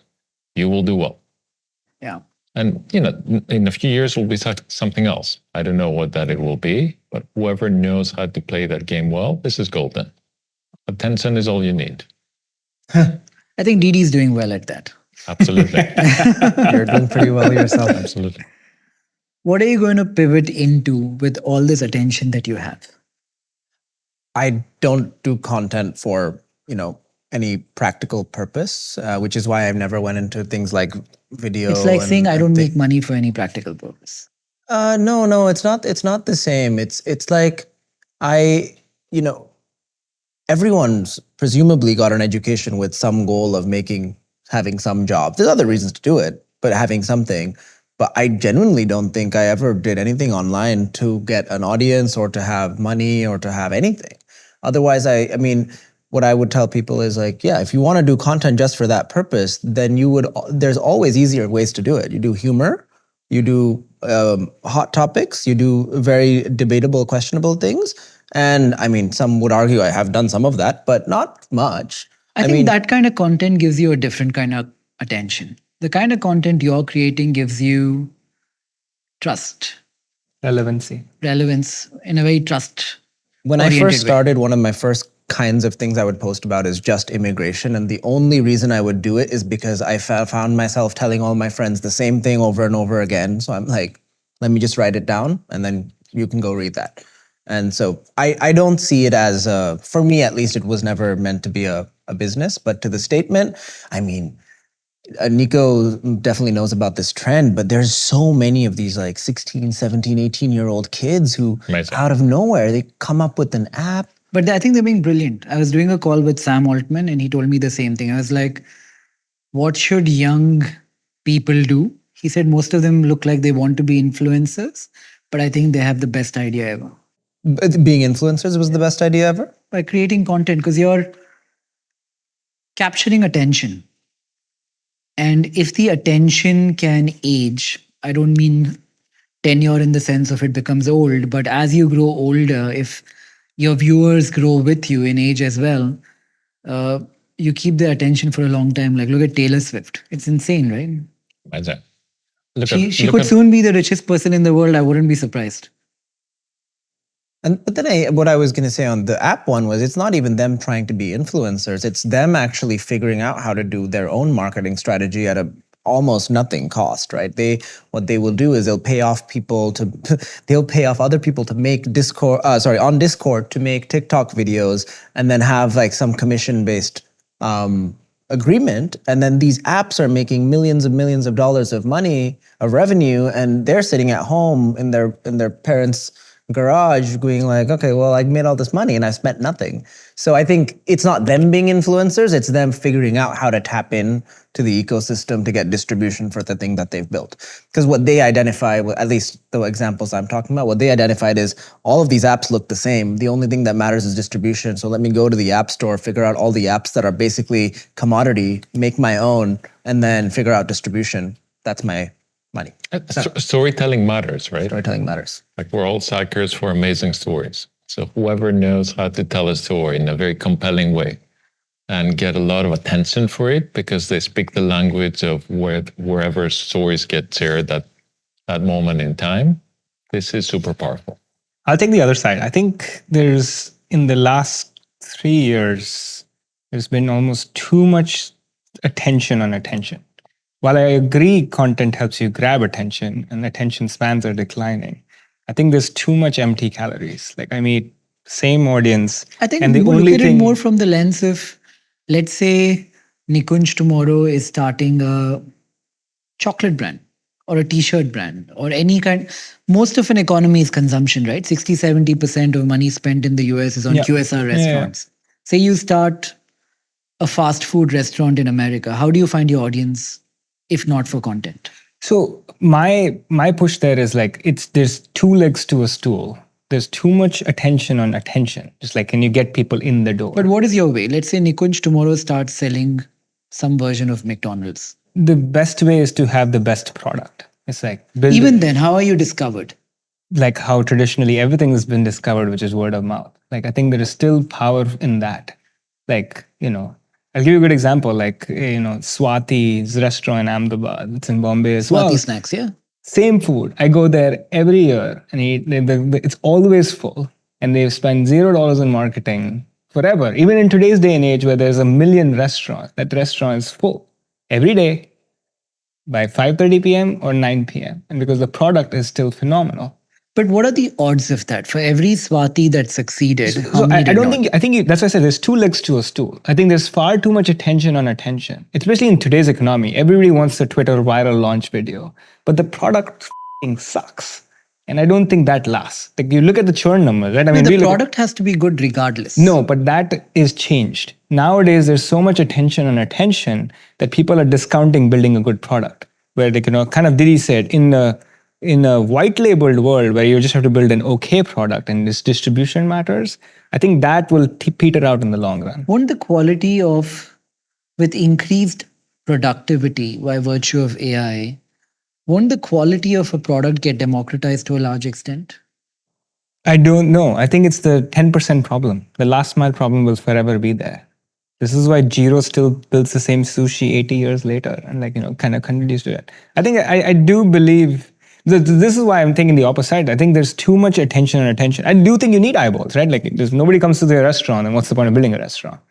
But I think the product needs to be phenomenal in this AI age. Otherwise it's just slop. Like that's what happens. Like, when TikTok trend goes viral, 20 people copy it and 20 people copy the same app. There is no differentiation. And then you build a little bit of value. But the only compounding value is retention. Can you build a retentive product where people come back? And that only comes with quality. Think of some products that come to mind that have done really well at mass scale today. What do you buy often that you think is a spectacular product from a differentiation lens? Digital, physical, like Apple? You buy iPhones, yeah. yes. Yeah. Is that because of the product or is Yeah. that because of It's the compounding attention? advantages, right? Like there's no attention. What does Apple spend money on? No, they spend money on ads. and other Comparatively, stuff. compared to their gross margin profile, their marketing spend is very low. Yeah, I'm not disagreeing with you at all. I Yeah, mean, yeah. this is obviously, I think this is kind of obviously true that you need retention and you need But that's growth. changing though. Last year, more than ever, I have felt this changing. Where That you think people don't focus on yeah, like retentive they look products? at Mr. Beast Feastables. The only reason it sells is because attention. But the product, I've had it. It's horrible. Horrible for the kids. It's horrible for like. Why did you try it? Why? Because I was just curious. Yeah. But again, it's two legs to the same stool. I'm just saying there's far too much attention on one end. Yeah, I think I'm focusing more on discoverability Yeah. because you get to that point and then comes the question of retention. Yeah, I mean, you need attention because now in a sea of the same, how do you differentiate yourself? Content will always be the differentiator, one way or the other. But I think it's going to be a revolving door if you don't focus enough on the product.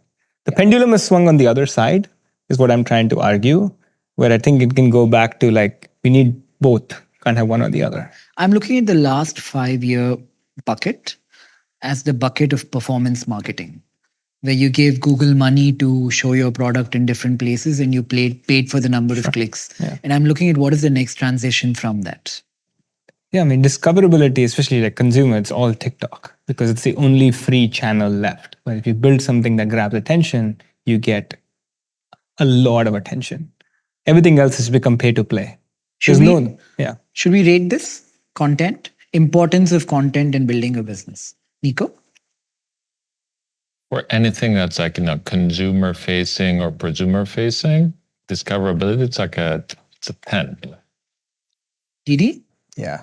Without that caveat, and I would say like 8 or 9, fairly important. Not the only thing. Yeah, it's a 7. Important, but not the only thing that's needed. Do you guys see a world where David is winning against Goliath? People don't want to buy from corporations, but they want to buy from individual brands? Yeah, I 'Cause mean, we trust have to is believe getting that sold. we're in the business of backing Davids. We're in the business. Yeah. I think this is happening more and more with offline experiences, where you want to, like in the universe of like tourism, right? You want to have the bespoke, Artisanal. local artisanal guide, or like the hotel that has its own story, or go to the restaurant that's mom and pop, you know? Do you feel like this happened because the last 10, 20 years, we bought products behind a corporation because trust was so deficit in society that we didn't know what went into it. Today we care less about trust and we are buying artisanal, handmade. We are buying into individuality again. And is that a trend that's here to stay? I do like how you framed it, and it depends on the society that you live in and your economic participant. I would also add that very often you don't want to be buying the same brands that your parents were buying. It might be the case for detergent, but to go to the same, hotel chain that they want, it's not as cool for you. So like every generation has its own cool brands, experiences that they resonate with. And a lot of the large corporations, at least in the West, have had they've lost a lot of their brand equity with the youth. I mean, generally, the question of David versus Goliath, you always, not in every situation, but Davids are a great bet to make, because Goliaths are usually bigger businesses. They have established practices. They lose their eye on the ball. They're focused on managing things at scale, sometimes reducing cost. So maybe not just the hotel example, but even for many other cases, most businesses do not have any systemic effects of scale that can't be disrupted in other ways. So yeah, in many cases, I would definitely bet against on the David versus the Goliath. Of course, there are other cases where that is not a good bet, but yeah, older businesses will get disrupted generally for most industries. Nikunj, thoughts? Yeah, cycle of life will continue. Big gets too big, too horizontal, not enough depth. Small has that. And then from a consumption perspective, I think people will continue to stay vain, which means they want the new thing. They want to differentiate themselves. And that will continue to want them to do whatever version of artisanal it might be. Perfect. Want to rate this? I just have like 4 more, and then I'll tell you how much you rated which one, and which is probably a good sector to focus on for the next decade. David versus Goliath, Nikunj? The 10 is pro David and 0 is pro Goliath, correct? Niko? I'm like an 8. I would say a 7, because there are some places where scale definitely matters, but in many cases they don't. One good example is in tech, where you see something like 6, 7 companies that created the bulk of the market cap, if that's a way to measure it, over everyone else the last 30 years.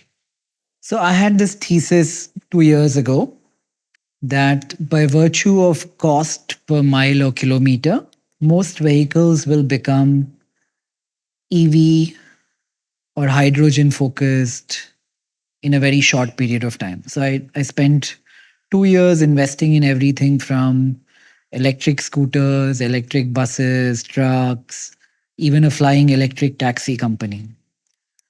When I look back at it now, a lot of these bets did play off, but the adoption to EV seems to be slowing down, and subsidies are being taken away not just in the US, but also in countries like India and other places. What do you think is the future there for 2035? Adoption of electric vehicles and hydrogen versus IC? I think it's for somebody to buy a vehicle, and let's pick a neutral country, right? That's not the US, it's not China, but one in Latin America, or like a smaller, country in Europe. The consideration, would be, what is the cost?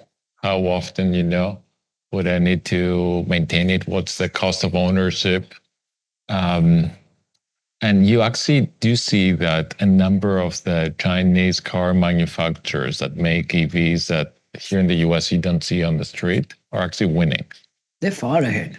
Because the price and the total cost of ownership is pretty awesome. So when I visited, different, such countries over the last year, like in Colombia or like in Portugal or like in Greece, I was seeing car make brands that I had never seen before. Yeah. Then I was Googling them and they're like massive. So do I think this is a trend that will continue? Yes, I do think it's a trend that will continue. Might not be everywhere, but in a lot of countries, because people want to have a car. It's a means for them to unlock more productivity and get to work and make more money. I do think this is a trend that's not going to stop. I'll give you the number in India. If you buy a EV scooter, it costs about $2,000. If you buy a IC scooter, it costs you about $1,000. But if you ride the scooter for 40 kilometers a day, on an EV scooter, you save $500 a year. Cost of running. And much easier to maintain because the number of parts are exponentially lesser. But still, adoption is not that high. Why do you think adoption numbers have slowed as much as they have in the US? Can it just be because the Chinese are making spectacular EVs which are years ahead of them and they don't want to even compete in that market anymore? What is it? Why did the subsidies go away even? I don't think you can buy any of the Chinese EV cars here, right? No, you can't. That's the biggest issue. Yeah. If we were to truly operate like a free market, I think they would be doing really well. The same in India. Like you can't buy Chinese vehicles, but are Americans not buying American EVs because they can't buy Chinese EVs? It's just a cost I think thing. it No, it's a boils cost. down to what Nico said. It's cost and convenience. TCO. There's not enough chargers and it costs too much. If the cheapest car was an EV, everyone would buy an EV. Do you think that'll change in the next 10 years? What percentage of cars on the road in 10 years will be EVs? In America, I think it'll change, and that's primarily because of Tesla. That's the only car company that moves fast. And so if that's the only car company that is allowed to operate, then yeah, then they will figure out how to get the cost down one way or the other. Do you say 100% of cars will be EV in 10 years? I don't know 100%, but I would say like a majority of cars will be EV in 10 years, in my mind. A good proxy would be like what percent of cars that are getting sold today are EV, right? And this could kind of tell you how the future might look like. And It's like around 20%, sub 20%. Is it? I don't know, but so yeah, if that number is accelerating and It was accelerating, but the pace of acceleration has slowed down. yeah, so part of it is the incentives, part of it is the economic cycle. So whenever there is a slowdown in the economy, the used car market is doing much better than the new car market. Or like, when we had the disruption with COVID in the supply chain, new cars became more expensive and harder, to buy because you would have to wait for longer. So there are these factors too. But do I think that like EVs anywhere in the world are going to be the majority of cars over the next 10 to 15 years? Yes, I do think so, yeah. I think we dramatically overestimate how fast people will adopt new things, and cars are a big asset in the country. It's like saying America will build 10 million homes. We won't. It's just harder. And the US, especially from a market perspective, used car market is massive. Always has been boom or bust. And it's very hard to just change it. Like new cars will be built, but they're far more expensive. And so I actually think without the incentives... In 10 years, one could argue they won't be more expensive. They'd probably be cheaper. They'd likely be cheaper. This is where, like, if the free market depends on where you're sourcing it from. Does it have to be US made? Then no, you can still source from a free market. If free market existed, I would be very pro. And I have 2 EV cars at home, just to be clear. Like, I would be very pro, like, we'd see 10% of the market be EV. But otherwise, it'll be a slow trickle till these cars go out of end of life. Another vector to consider perhaps is in places where we have a lot of autonomous vehicles adoption, if indeed the total cost of operation or like an autonomous vehicle is you got to be EV first, or then that's another market that's going to be growing very quickly, right? Want to rate it, Nico? I think I'm like a 7, or an 8. Yeah, 7. 7 to the statement that by 2035, majority of cars will be EV? Yeah. In America? No, worldwide. Oh, 7. Probably less. I mean, it's like it depends on like China, India, Nigeria, Brazil. right? Like Indonesia. I think those countries will adapt faster because of efficiency. The amount of energy lost between generation and endpoint usage Yeah. is lower in EVs, and people will adopt there because the cost to travel per mile will be lower. Yeah. And what if I were to say to you, not in India, but in China, huge air pollution problem. The Chinese government says, hey guys, from now on, you want to buy like a gasoline car? No problem. It's going to be like 50% more expensive. The same is happening already. Like in India, many cities are saying that if you're bringing a truck into the city, if it's not EV, it's not allowed. Oh, there you go. So that's again another vector that pushes demand even further, right? But then why only 7? Because I'm not as fluent in the exact numbers, and it depends on like these 4 or 5 big, very populous countries, right? Right. Nikunj? I think if it's new cars, like what percentage New of cars. new cars in 2035, yeah, that'd be like a 7. It's for new cars. I was or like thinking like 8. total Yeah, cars. that's what. No, Yeah. Let's say for new cars. Oh, and then then it'd be like like 8. I'm like 9. Yes. Same? Yeah, like because I was thinking, the average lifetime of a car in a bunch of countries, like 12 years. I was trying to do that math. Yeah, that was doing it. the VC math in your head. I love it. 9 as well? I think 8, primarily because I think, especially in the US, like with the conservative government, like oil and gas is not going anywhere. It'll take a long time for us to like move. Like from a politics perspective, EV first is not going to be very popular for the next 6 years. But from a cost perspective, the cost of everything else compared to fossil is falling so quickly. But the problem is batteries, again, it's like American choice. Like, it's like I can go fill up my petrol pump wherever I want. I can go to a gas station. I can kind of like have this, I don't want to wait for 45 minutes. Battery technology is not evolving fast enough. I'll give you an example. We invested in this electric truck company, which has interchangeable batteries, like battery swap. The largest company which does battery swap in the world is called Sany in China.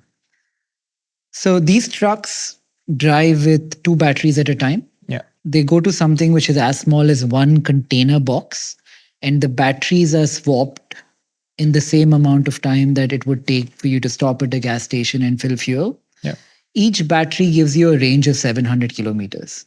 So 2 batteries together let you drive 1400 kilometers. Yep.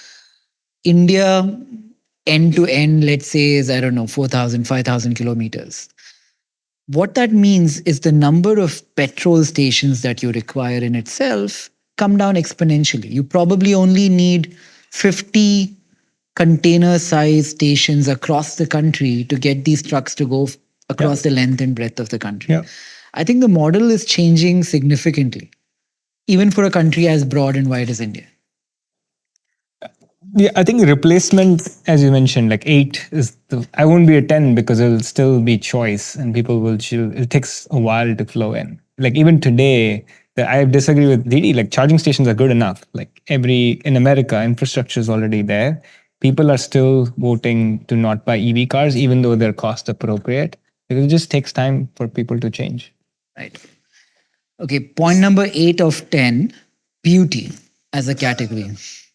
Beauty products. 10. Yeah? Same. Yeah? Yeah, and beauty and content are in line with each other. I mean, Look who are the wealthiest, like people outside of tech. Anyone who's in beauty and luxury. Yeah. Luxury. Luxury Beauty goods. and luxury. Yeah. Luxury also 10? No, No, I was saying who are the besides tech. wealthiest, individuals or families outside of technology. Anyone who's in beauty or in luxury goods. Should I just add them and make them one? Beauty, luxury? And then if we want to take a glimpse into the future, we would go into South Korea, where indeed they have one of the lowest fertility rates in the world, but they're massive exporters of culture. And over there, if you're a man, there is a more than 50% chance that you use beauty products every single day. Yeah. So again, this guy's population, will shrink, but if everyone was 80 years old, looks like a 50-year-old, that's a good trade for most people. And the surgeries in South Korea. We've been and they're so ideating what to affordable. build in beauty. We're trying to come up with something. Any ideas? What could work as a product category? In beauty, Yeah, now. I mean, like beauty gives you confidence, right? No, but if I want to build a brand in beauty, like we have a team which does a lot of consumer brands that we run, not just invest in. If we build for beauty, what do you think could work in today's taste cycle? Can you help me eliminate my wrinkles? Right. I would pay for that. I think Men's male beauty? beauty. Could you make Botox, 90% cheaper? I would pay for that. Right. Anti-aging. And anything Cheaper. anti-aging that's more easily to Men's. get to and cheaper, yeah. I think for men to make it more accessible and cooler with content, you could do that. Yeah. You could do that too. I have the opposite take. I think I would build like a very high-end, luxurious brand for like the top 10% of Indian males. For Indian males. We're talking about India, right? No, not necessarily. But Across yeah, the world. I'd take the opposite route. Which is like I'd take hard problems like anti-aging. I'm guessing or- you fall into the top 10%. So would you buy? Yeah. What would you buy? Whatever. Would you buy makes- like makeup? I think this is where like also the other aspect of it's like invisible. Like Right. what is invisible today? Is Right. there like an invisible foundation that makes Yeah. me look 5 years younger? Sure. You would. Yeah, would too. I know nothing about beauty, but I mean, I think there's all of these things are credible. I think there is a gap in male beauty, but I think women are obviously the primary consumers of beauty products. So there's a lot you can do there. I know nothing about I mean, look into Ozempic, Yeah. Most people take it It is beauty. every It's a beauty week product. Yeah. because they don't want to ever be on a diet. Well, Yeah. Like I know a lot of people like us Yeah. who are in their 30s or 40s. Everybody- They never had any, issues with their weight, but they don't want to be on a diet. They want to eat everything. They take Ozempic. It's a beauty product. Yeah. I'm guessing longevity and wellness, you guys will rank highly as well. Yeah. Tense? Yeah, it's a question of affordability. So I would be a 9, Longevity and wellness? Yeah. For you? yeah, I think like at what price point matters, but as 9? a category, yeah, 9? I'm more of an 8. it's like anti-recession. I mean, have you guys ever taken a flight that's connecting through Istanbul and Turkey? of course. What do you see there? A great airport. Hey. Great airport. Yeah. Isn't that freaking Yeah. insane? Yeah. Where was that industry 10 years ago? Yeah. Wasn't there. Yeah. Yeah. And now, thanks to TikTok and content, it has become like a global destination. Live events. Concerts, theaters, plays. I would even put something like a high-end restaurant as a live event. I think the nature of live events is shifting to people want to advertise that they were at a live event on their Instagram predominantly. I think that's the main purpose for most people that go to live events. Or others do it, on your behalf and you lose your job, as the whole world learned last week. Everyone wants to go to a good Coldplay concert, But generally, I'm more neutral on live events because I do think attention capture is going to be more massive on digital, and so there is going to be a smaller set of people in my mind that want to go to live events. Yeah. Net volume, not net number, but the net volume of time spent at a live event. I don't really have a strong view that it goes up. I actually don't know. Niko, what do you think? I think most live events historically have been like shit businesses to run. But in a world where the offline experiences become the scarce, in a world where we get tired of being online in front of our screens for 14 hours, there's going to be a premium. You mentioned Taylor Swift. There's a reason why she's a billionaire. Yeah, it's She's crazy. figured out how to make so much money from her super funds.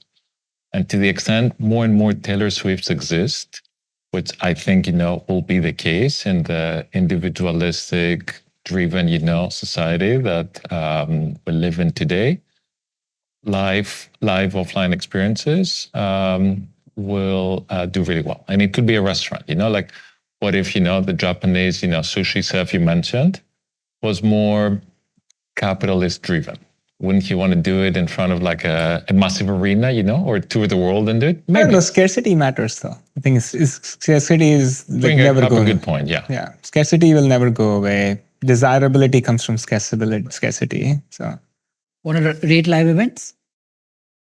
Niko? I'm like, an 8. Okay. 5. Okay.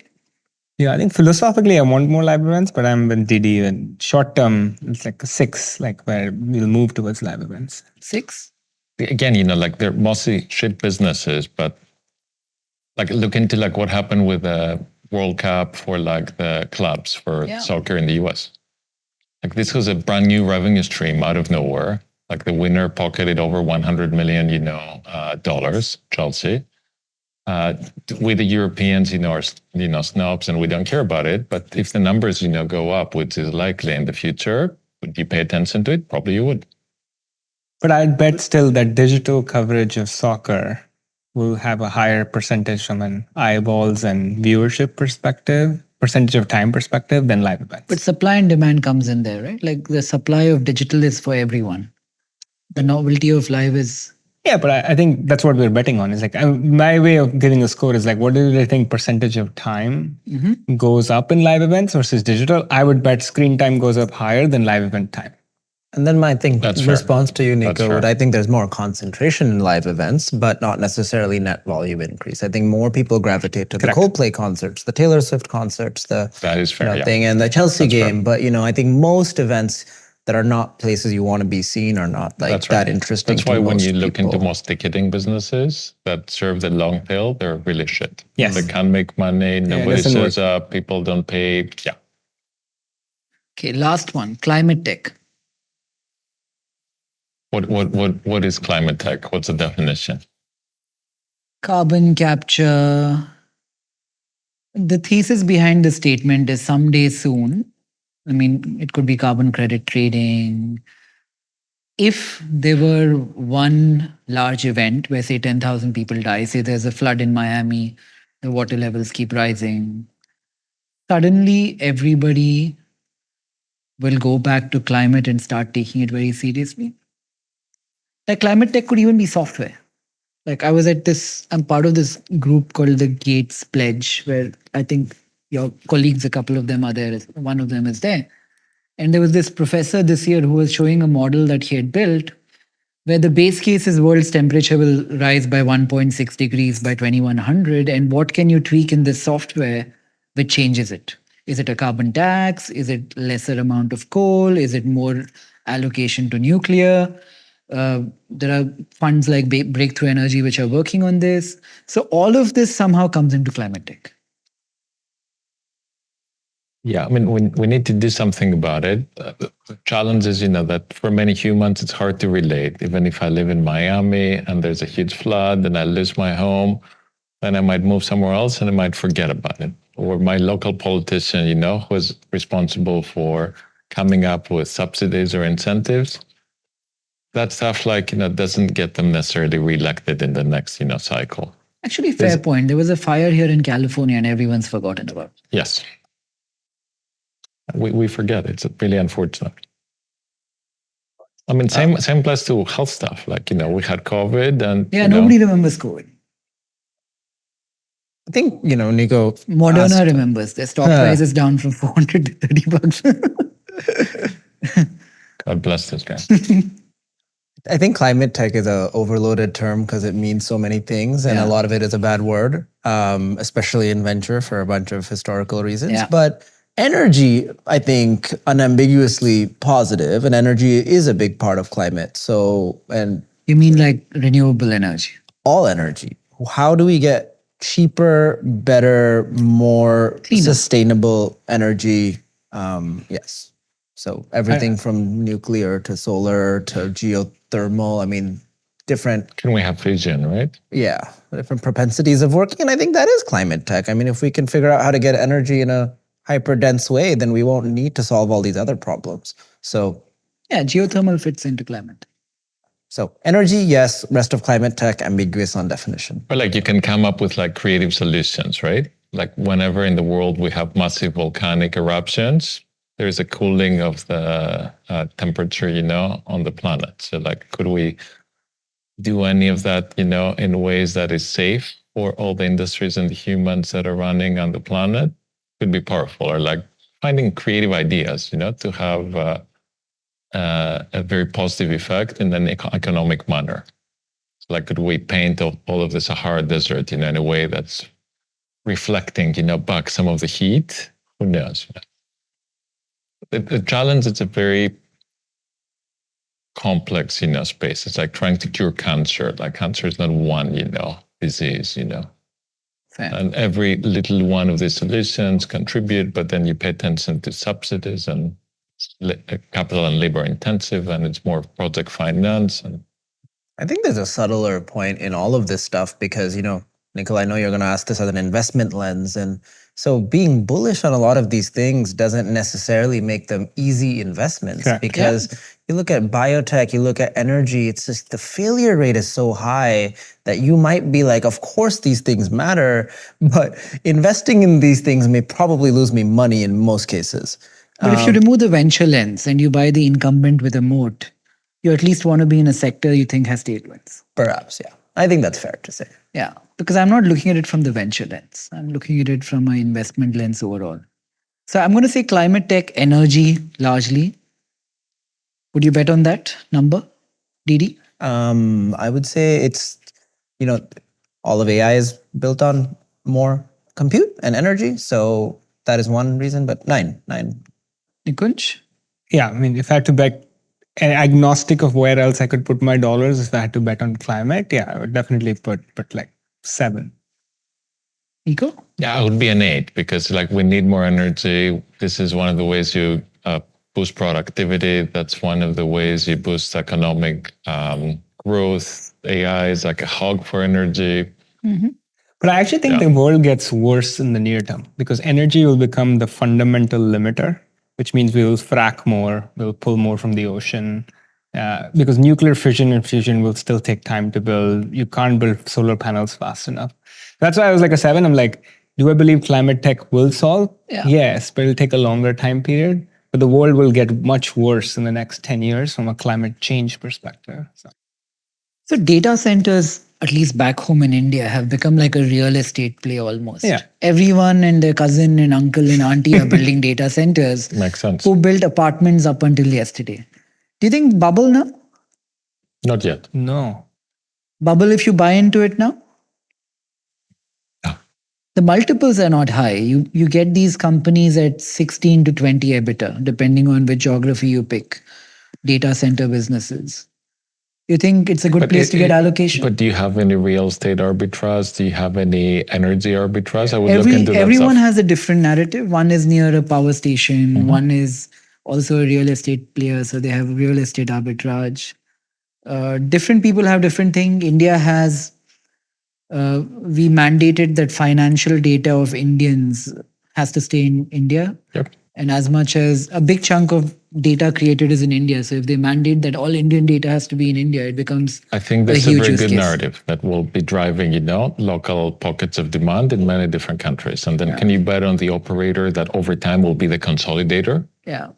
Like if you can find that awesome entrepreneur, I think it could be a good trade. I still think it's underrated. I think the amount of compute and each country... Don't you think compute will get more efficient with time? We'll need lesser space in a data center. But we'll continue to use more and more of it. You think? 100%. I mean, Google just announced they doubled their token usage in three months. Google. I think we're just at the very early innings of how much token usage. Even with efficiency, we're going to use far more compute. Even with chips getting better, we'll still use more. I don't think that goes away for the next 10 years. Now the question, and then each country will use compute and energy as their it's like a nuclear weapon. You will have this. You will want to keep ownership of this. Right now, it's a big geopolitical risk where Saudis especially and other countries are hoarding this, whether it's chips or energy, and that becomes a strategic geopolitical asset for them. India will not want to be left behind. Rate it? Data centers are an investment? 9. Depends on the person. Today, Niko? For 2035. again, this is an exceptions business. So I would be like a 7. Because you got to pick the right operator that has all the other, right conditions. But as a broader trend, yes, I will be a 7. I'm actually lower because I think, yes, there's a need for compute, but like to Nico's point, there's so much that goes into running a data center. Do you have the skills? How often do you have to renew the hardware? Like, what are the hardware you're putting into that? How much does that cost? How much are you selling it for? Like, there's a lot of things that go into the business of data centers. So yes, will data centers exist? And generally, yes, there'll be more and more, but some data centers are extremely bad businesses. Multiples have not been also good. Sorry, yeah. Multiples haven't been good, and there's ways to really fuck that up, right? You can buy a bunch of NVIDIA and then sell inference, and you might be making like pennies on the dollar. So, it really depends. So overall, I would say 6. I'm going to ask you advice on a few companies I've been reviewing when I'm here. I had a thesis that when we all have more time at hand, when abundance comes about and productivity goes up, I wagered a guess that humans will go back to what they always intrinsically did. One big activity is speculation. So I was speaking to companies like Colshi and Polymarket. What do you think of them as investments? Forget the regulation side of it. Forget one is US, one is outside. Gambling is a good investment. Yeah. I mean, gambling will always be good as long as it's legal. So it's a vice. It's a vice investment. People like to speculate and make money off of it. That's you think a even no-brainer. today at the crazy multiples that they're at? Yeah, I think so. I mean, the more people come in, more of those markets become liquid. They become more investable. They become market makers. More institutional players might come on. There's a whole bunch of things that can happen around prediction markets. So I think it's a great thing. I would like it. I think you said forget regulation. Forget And regulation this because is very Colshi is regulated powerful. in the US. Polymarket is more on the blockchain, peer-to-peer betting, more international customers. I'm guessing Robinhood will soon figure out whether they're a partner or they're going to replicate what they could maybe easily replicate. There's so many moving parts when it comes to regulation. I don't know how to put it in a box. Yes, like assuming that regulation is like sold, for the category. Is this going to be a great category? Yes, I think it's a great category because it's entertainment. You already have evidence from several of these that the consumer eyeballs, are really there. You have like a well-driven business model for some of these that really works for other industries. The margins can be pretty awesome, depending on how much the regulators would want you, to part with them. And then the news cycle is great news for all of these businesses. Yeah. So overall, again, regulation risk aside, pretty bullish about the category. Yeah. So, I mean, it's in the class of entertainment as a whole, especially with abundance, there's going to be infinite money and time. Do you bet, Nikunj? I feel like you're closeted something and you're outside. No. I play. I play poker quite frequently. So. But no. I feel like there's another version of Nikunj that he doesn't let on. I play poker. You That's have my to only deny betting. it now, don't you? Top 2% of sports bettors worldwide. I play FIFA a lot. What's your vice, Nikunj? What's my vice? Probably probably poker. It's like I spend a lot of time playing. Poker is not a vice. Come on. What Get else? creative. I don't have. You're so composed on the outside. Inside has to have something else going on, right? I've always been like my friends growing up always call me like a granddad. I've always been that way. I like sleep. Like this is like getting my Did you enjoy being called a granddad? Yeah, I have no problem. Not no problem. Did you like it? Yeah, I was like perfectly fine Why? with it. I don't know, something about like maybe I have more wisdom than the average person. That maybe the vanity side of it could be. But You're very young. answer. That's such a granddad answer. yeah. I don't see the vanity of wisdom. I see the vanity in many things. But the older person kind of vanity, I don't see why it appeals to a young boy. I don't know. I've never been. Yeah, maybe I've just been very comfortable. Like like I want to go to sleep at 9 p.m. Sleep at 9 p.m. I know that's your projection. Yeah, no, that is Loving husband, 2 kids. electric cars. You should ask my wife. Yeah. How did Yeah. you meet your wife? We met in high school. This is just like textbook. Fairy tale. No, but the craziest thing about our life story is we never dated. We never lived together. I just knew her for 10 years. And then one day I asked her, "Will you marry me?" And she said, "No." And then I convinced her. 2 months later, we got engaged. More textbook. Right? Yeah. I wish I had the time to poke it. Not today, though. Not today. I wonder if you asked ChatGPT, describe me in 3 words based on everything that I'll it knows. try it now. I would love to know what it says. My phone's there. We can try it now. Yeah, I can try it right now. What model should we use?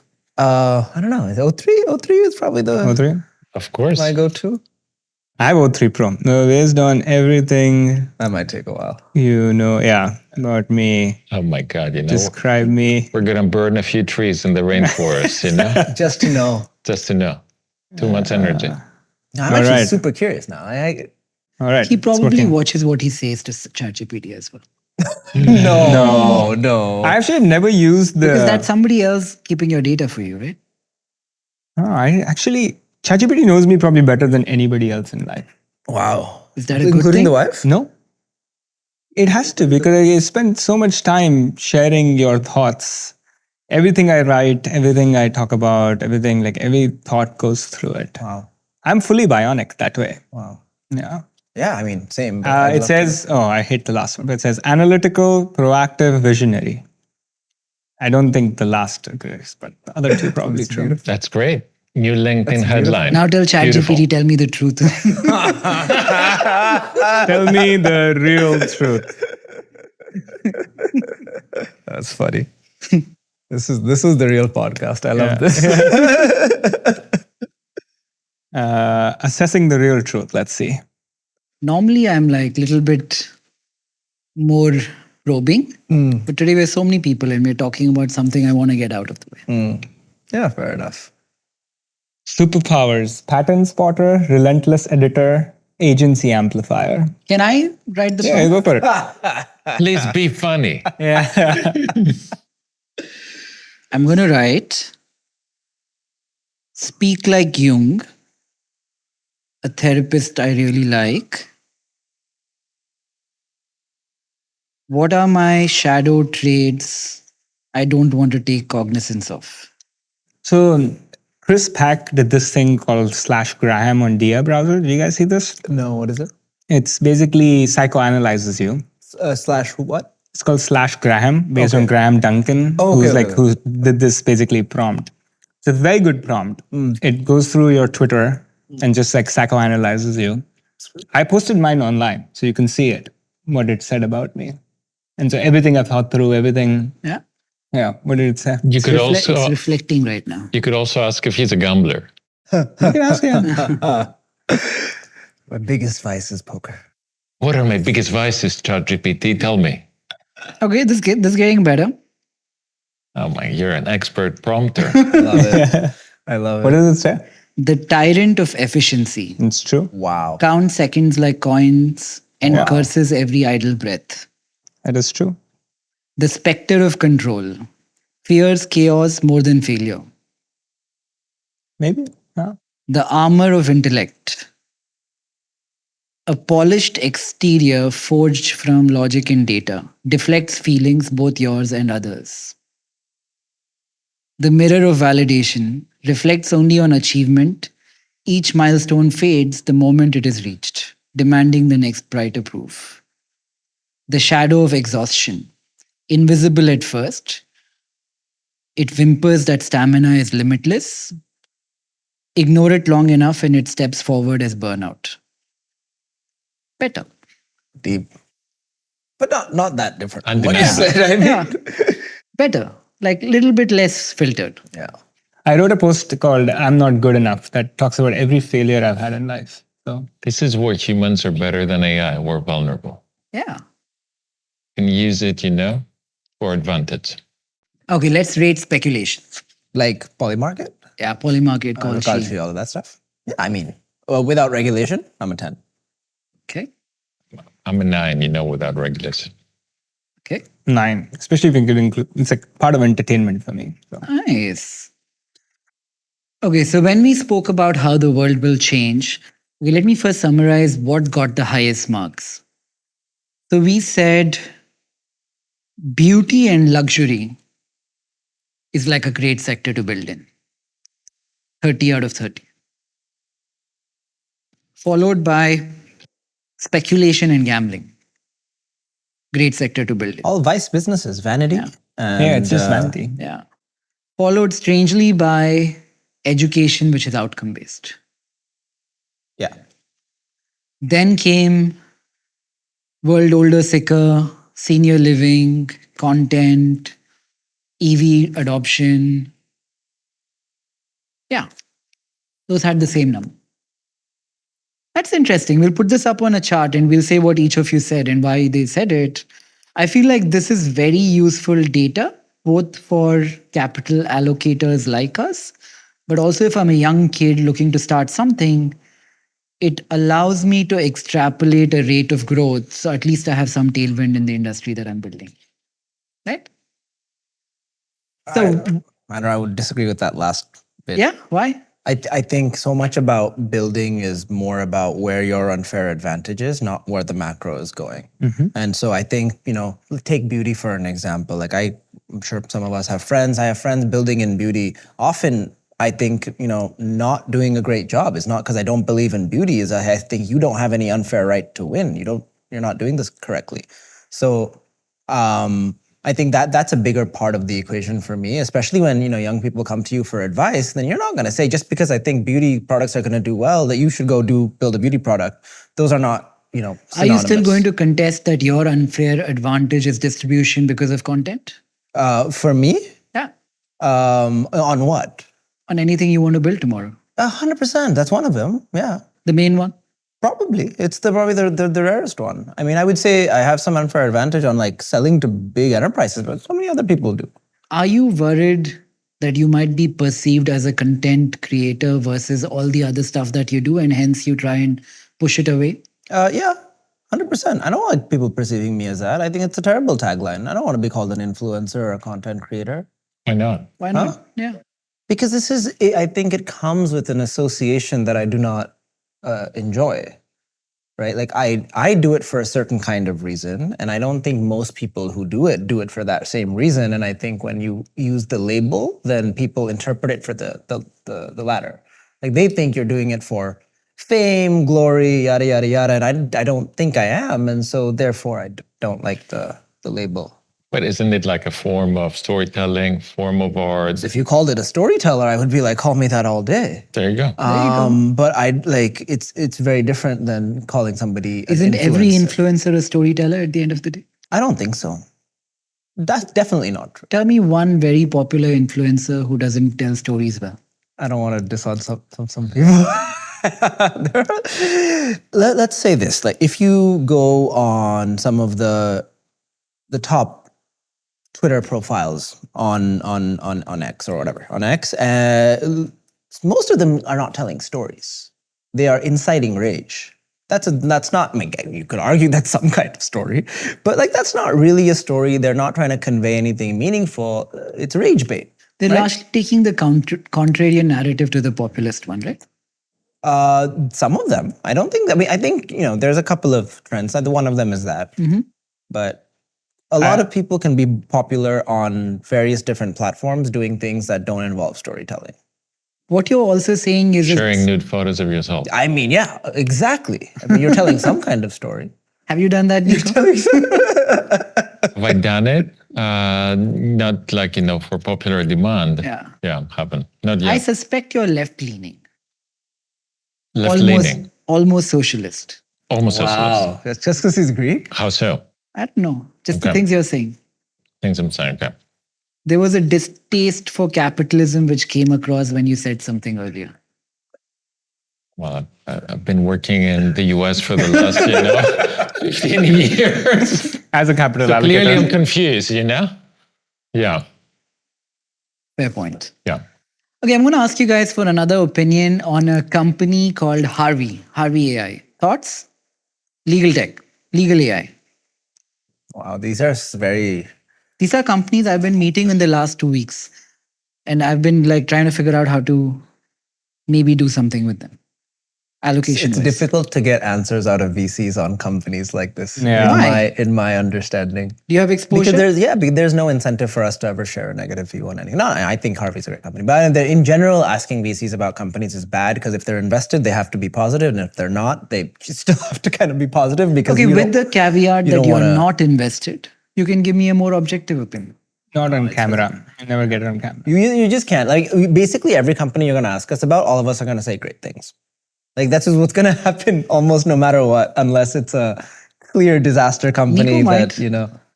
You might say, I don't know, Nico, are you going to say anything What do bad you about a think? company? I mean, you can give some criticism, you know? Would you go all out? You wouldn't, Yeah. right? I don't know as much about, Harvard to give you an informed opinion, okay? And I'm not saying that to sound politically correct, but do I think they're building on the right side of history? They are. Have they been amazing at signing up a lot of the largest law firms on the planet? They have. Has this led to them achieving a capital like fundraising advantage? It has. Does this mean that has this translated into them recruiting amazing people? It has. Is their product the best in the space? I have no idea. Not close, to the company. But as you know, Nikunj was saying, the product has to be really good, because attorneys, for better or for worse, after FOMO goes away, they do care about these things. So given where they are now, probably you would get a really good informed opinion about them if you talk to many of their customers who've been bombarded by everyone else and their mother who've been starting AI legal tech companies. That's actually one of the spaces we miss here that have been so busy. So if someone is starting now a new legal tech company, Series A, probably you would say no to, in the US because that's so busy. I have the opposite take on that. I think Go for it. not on Harvey, but I'm saying in general, especially with the RL focus and model stabilizing. Yeah. I think the era of second mover advantages starts this year, Okay. or starts now basically, where we'll start seeing even companies started 3 years ago be disrupted by a better product. Now the David versus Goliath will be in just 3 years. Can the better product out distribute them or not? But Right. for example, if somebody came in with like a seed Series A bet that takes in like an established giant, not Harvey, but in general in any area, but they have clearly a better product, I would still be interested in at least like exploring that bet, even though they've been out distributed. Just because we're seeing such crazy advantages on the technology side, and the stacks are leaner, gross margins are better. The question is just about distribution. If it's as great as you sound, please give us a call. Okay. can I ask, what is India's play in all this? Like, I'm talking to young entrepreneurs in India. Where does India fit in? You can be candid. Don't say on camera, I won't say this, that, and the other. I think a big problem in many parts of life is when we don't recognize that there is a problem. I don't think you can find a solution if you don't first get there.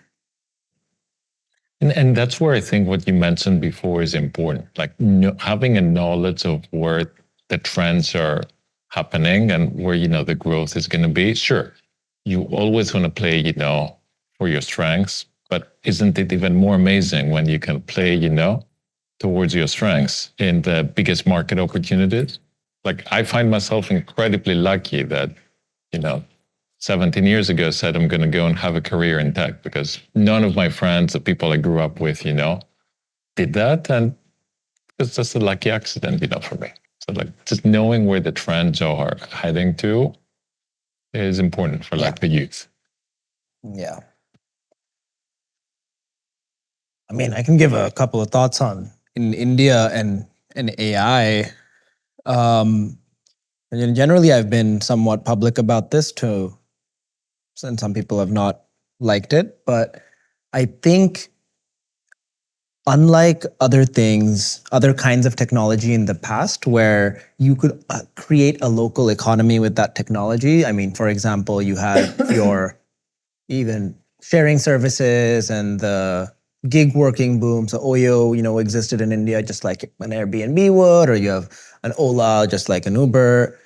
You can create local versions of those businesses that work for that area, and you're not really competing unless that other company comes and tries to compete in that area.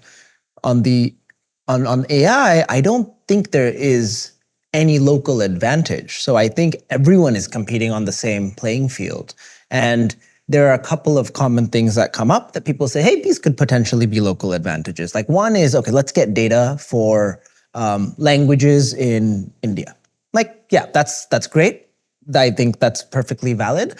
If Google doesn't pour more resources and try to get the same thing and you have an advantage, that makes sense. I like that view. But for most other things, I think I would love to see, I would say, India try to compete on that global scale. And that needs capital, that needs talent, that needs just a desire to want to be on the cutting edge. And in my mind, it's not there yet. I mean, I think that's empirical. None of the top models are Indian models. They're American and they're Chinese in any field. I mean, audio, video, image. So I would say in the global playing field of AI, I mean, the most prominent Indian figures are probably like somebody like an Arvind at Perplexity, or maybe some of the researchers at some of these labs and things like that. So therefore, in my opinion, today, I wouldn't say they're competing at a global level. I don't know if people on the ground have ambition to, but I think there's a couple of gaps to be filled, and if you do have that ambition. I mean, the ambition is definitely there. What can India do to get competitive in this realm? I think one of the things that is, I'll say an observation first and I'll answer the question. I think one of the observations I have in general about how India reacts to technology is India reacted to AI like, I want to be a part of this well after this was a thing. And that general mindset will rarely make you win at a thing. And so if you compare that to China, for example, I mean, there are many differences. I mean, China has had so much local talent, so much development in math, so much research in AI for many, many years, pre-LLMs, that allowed them to then capitalize on that and go like, okay, look, we can probably do something here too. We have the base built out.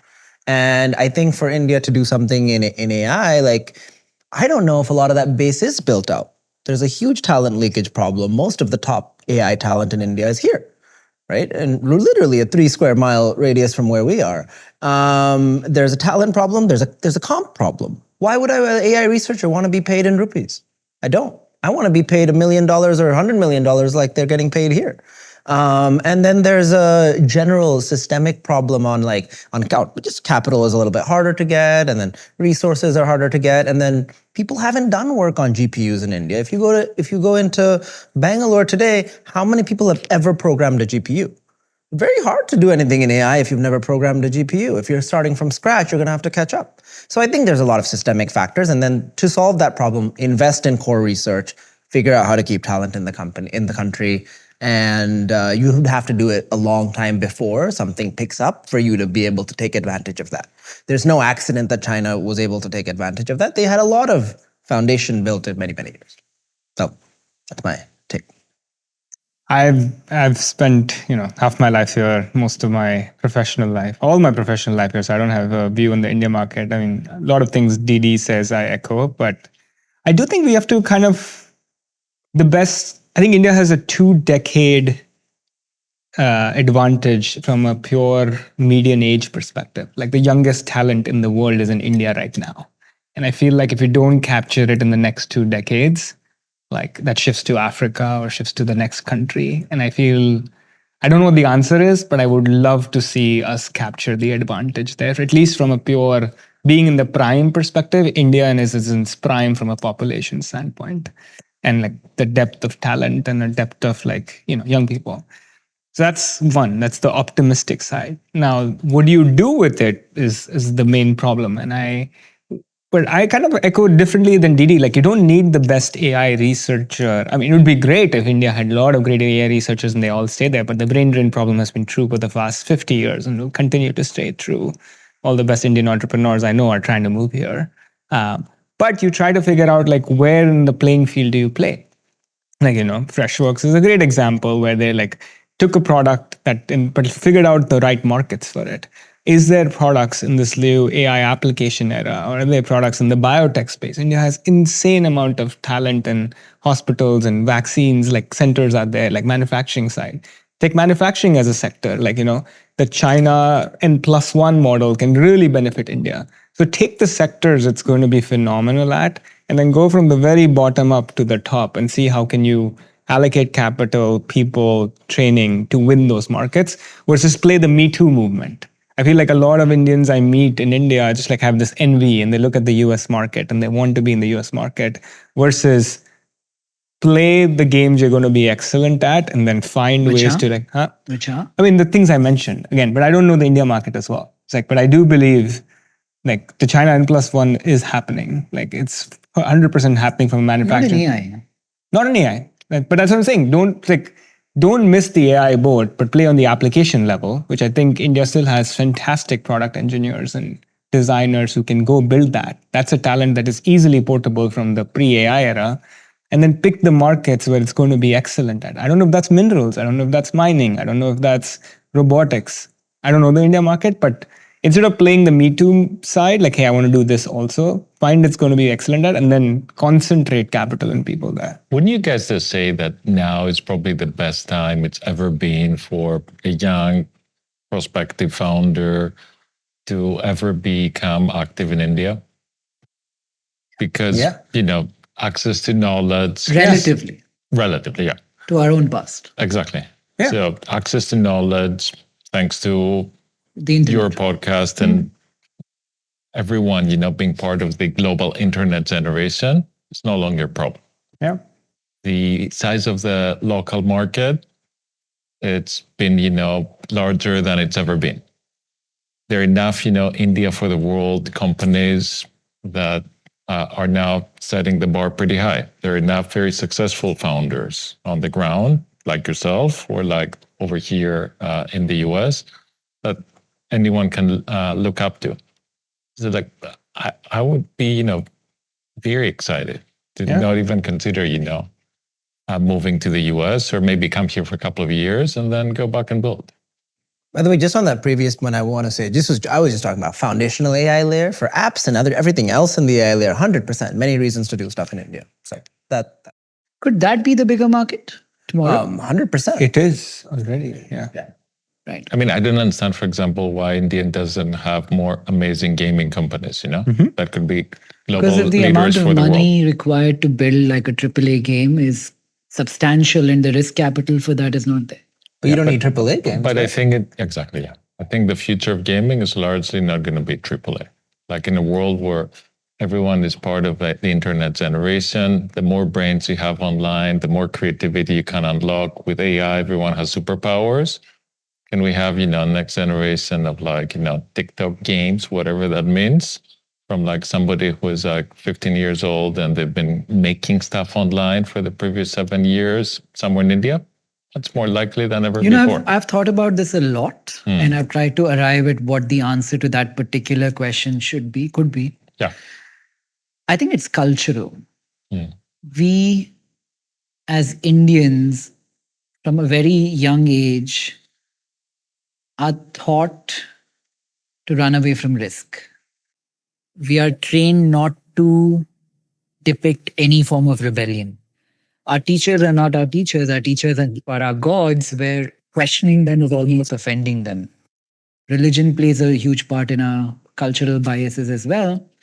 So we have, to some extent, nobody's going to like this answer, but we have to some extent become a society which does not cherish or encourage contesting the norms of the day. And I think that's bad for innovation. Is it changing?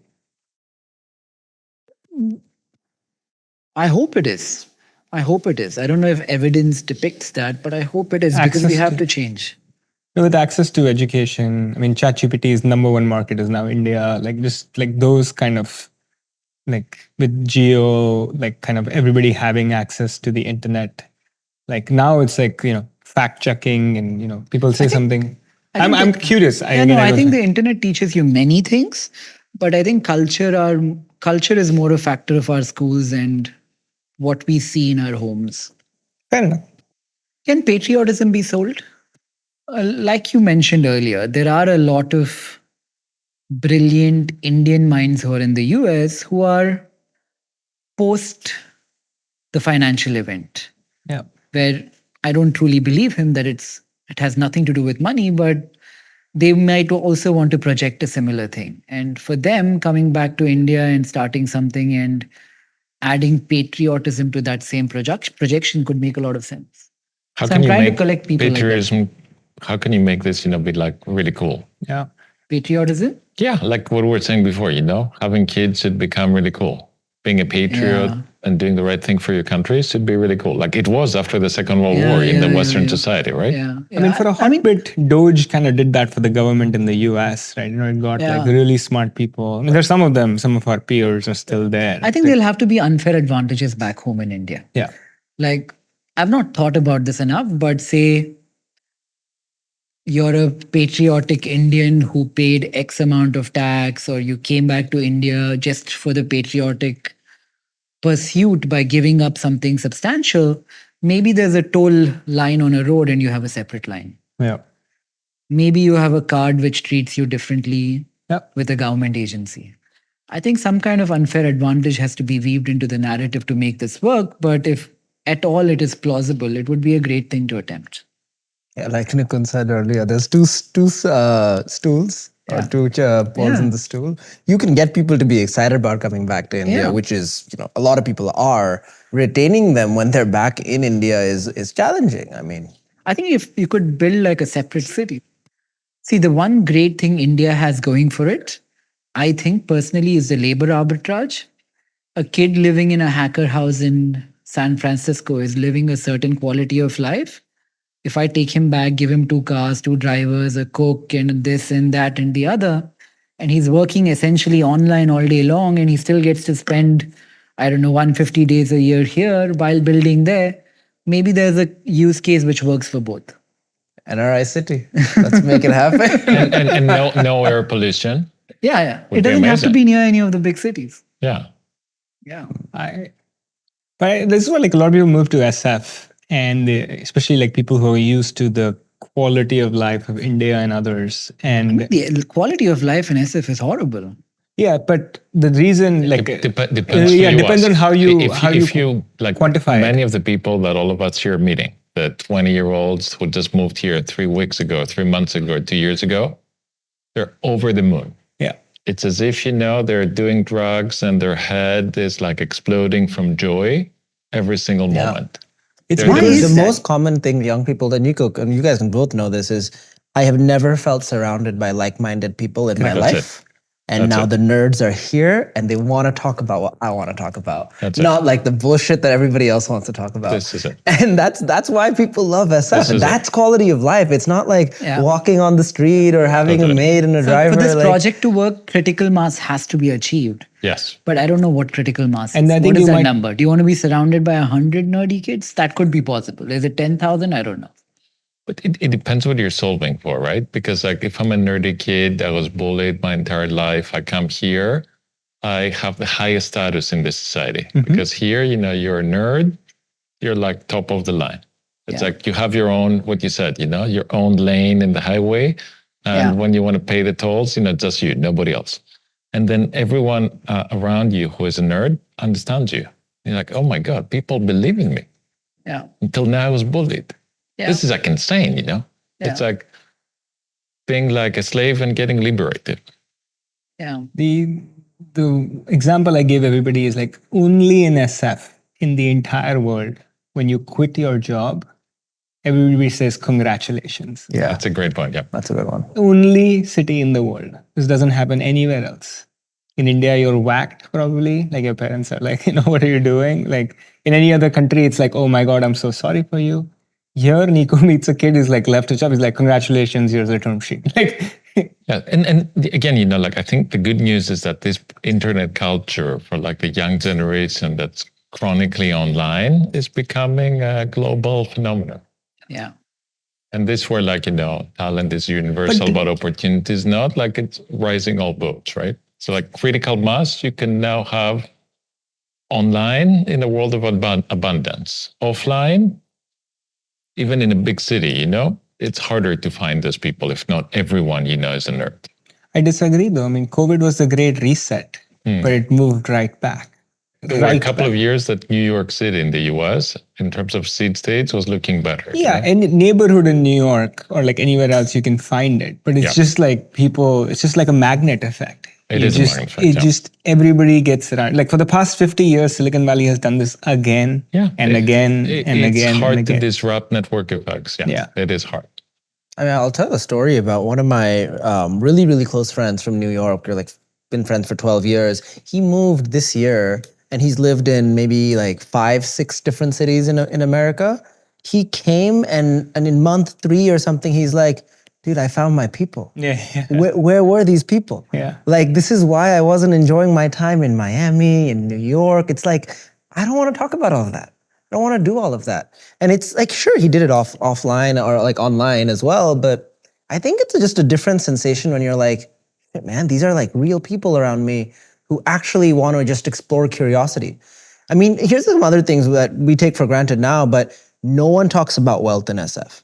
I disagree. Some circles, yeah, sure. But I mean, compare that to India, where it's like so in your face. Like how rich somebody is so in your face. Yeah. Here, people don't have to drive a fancy car to show they're rich. They don't have to wear fancy clothes to show they're rich. That's one. People make economically absurd decisions.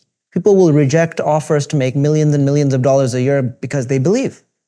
And like that just doesn't happen anywhere else in the world. God bless all those people, especially the founding engineers. God bless them. We wouldn't do well, our founders wouldn't do well if there's like, unique class of people, founding engineers or founding talent that show up a day after your company gets funded or gets started, and they get like 1/30 of the equity that you get. God bless those people. They're the foundation the true champions of the industry. The startup and the venture capital industry.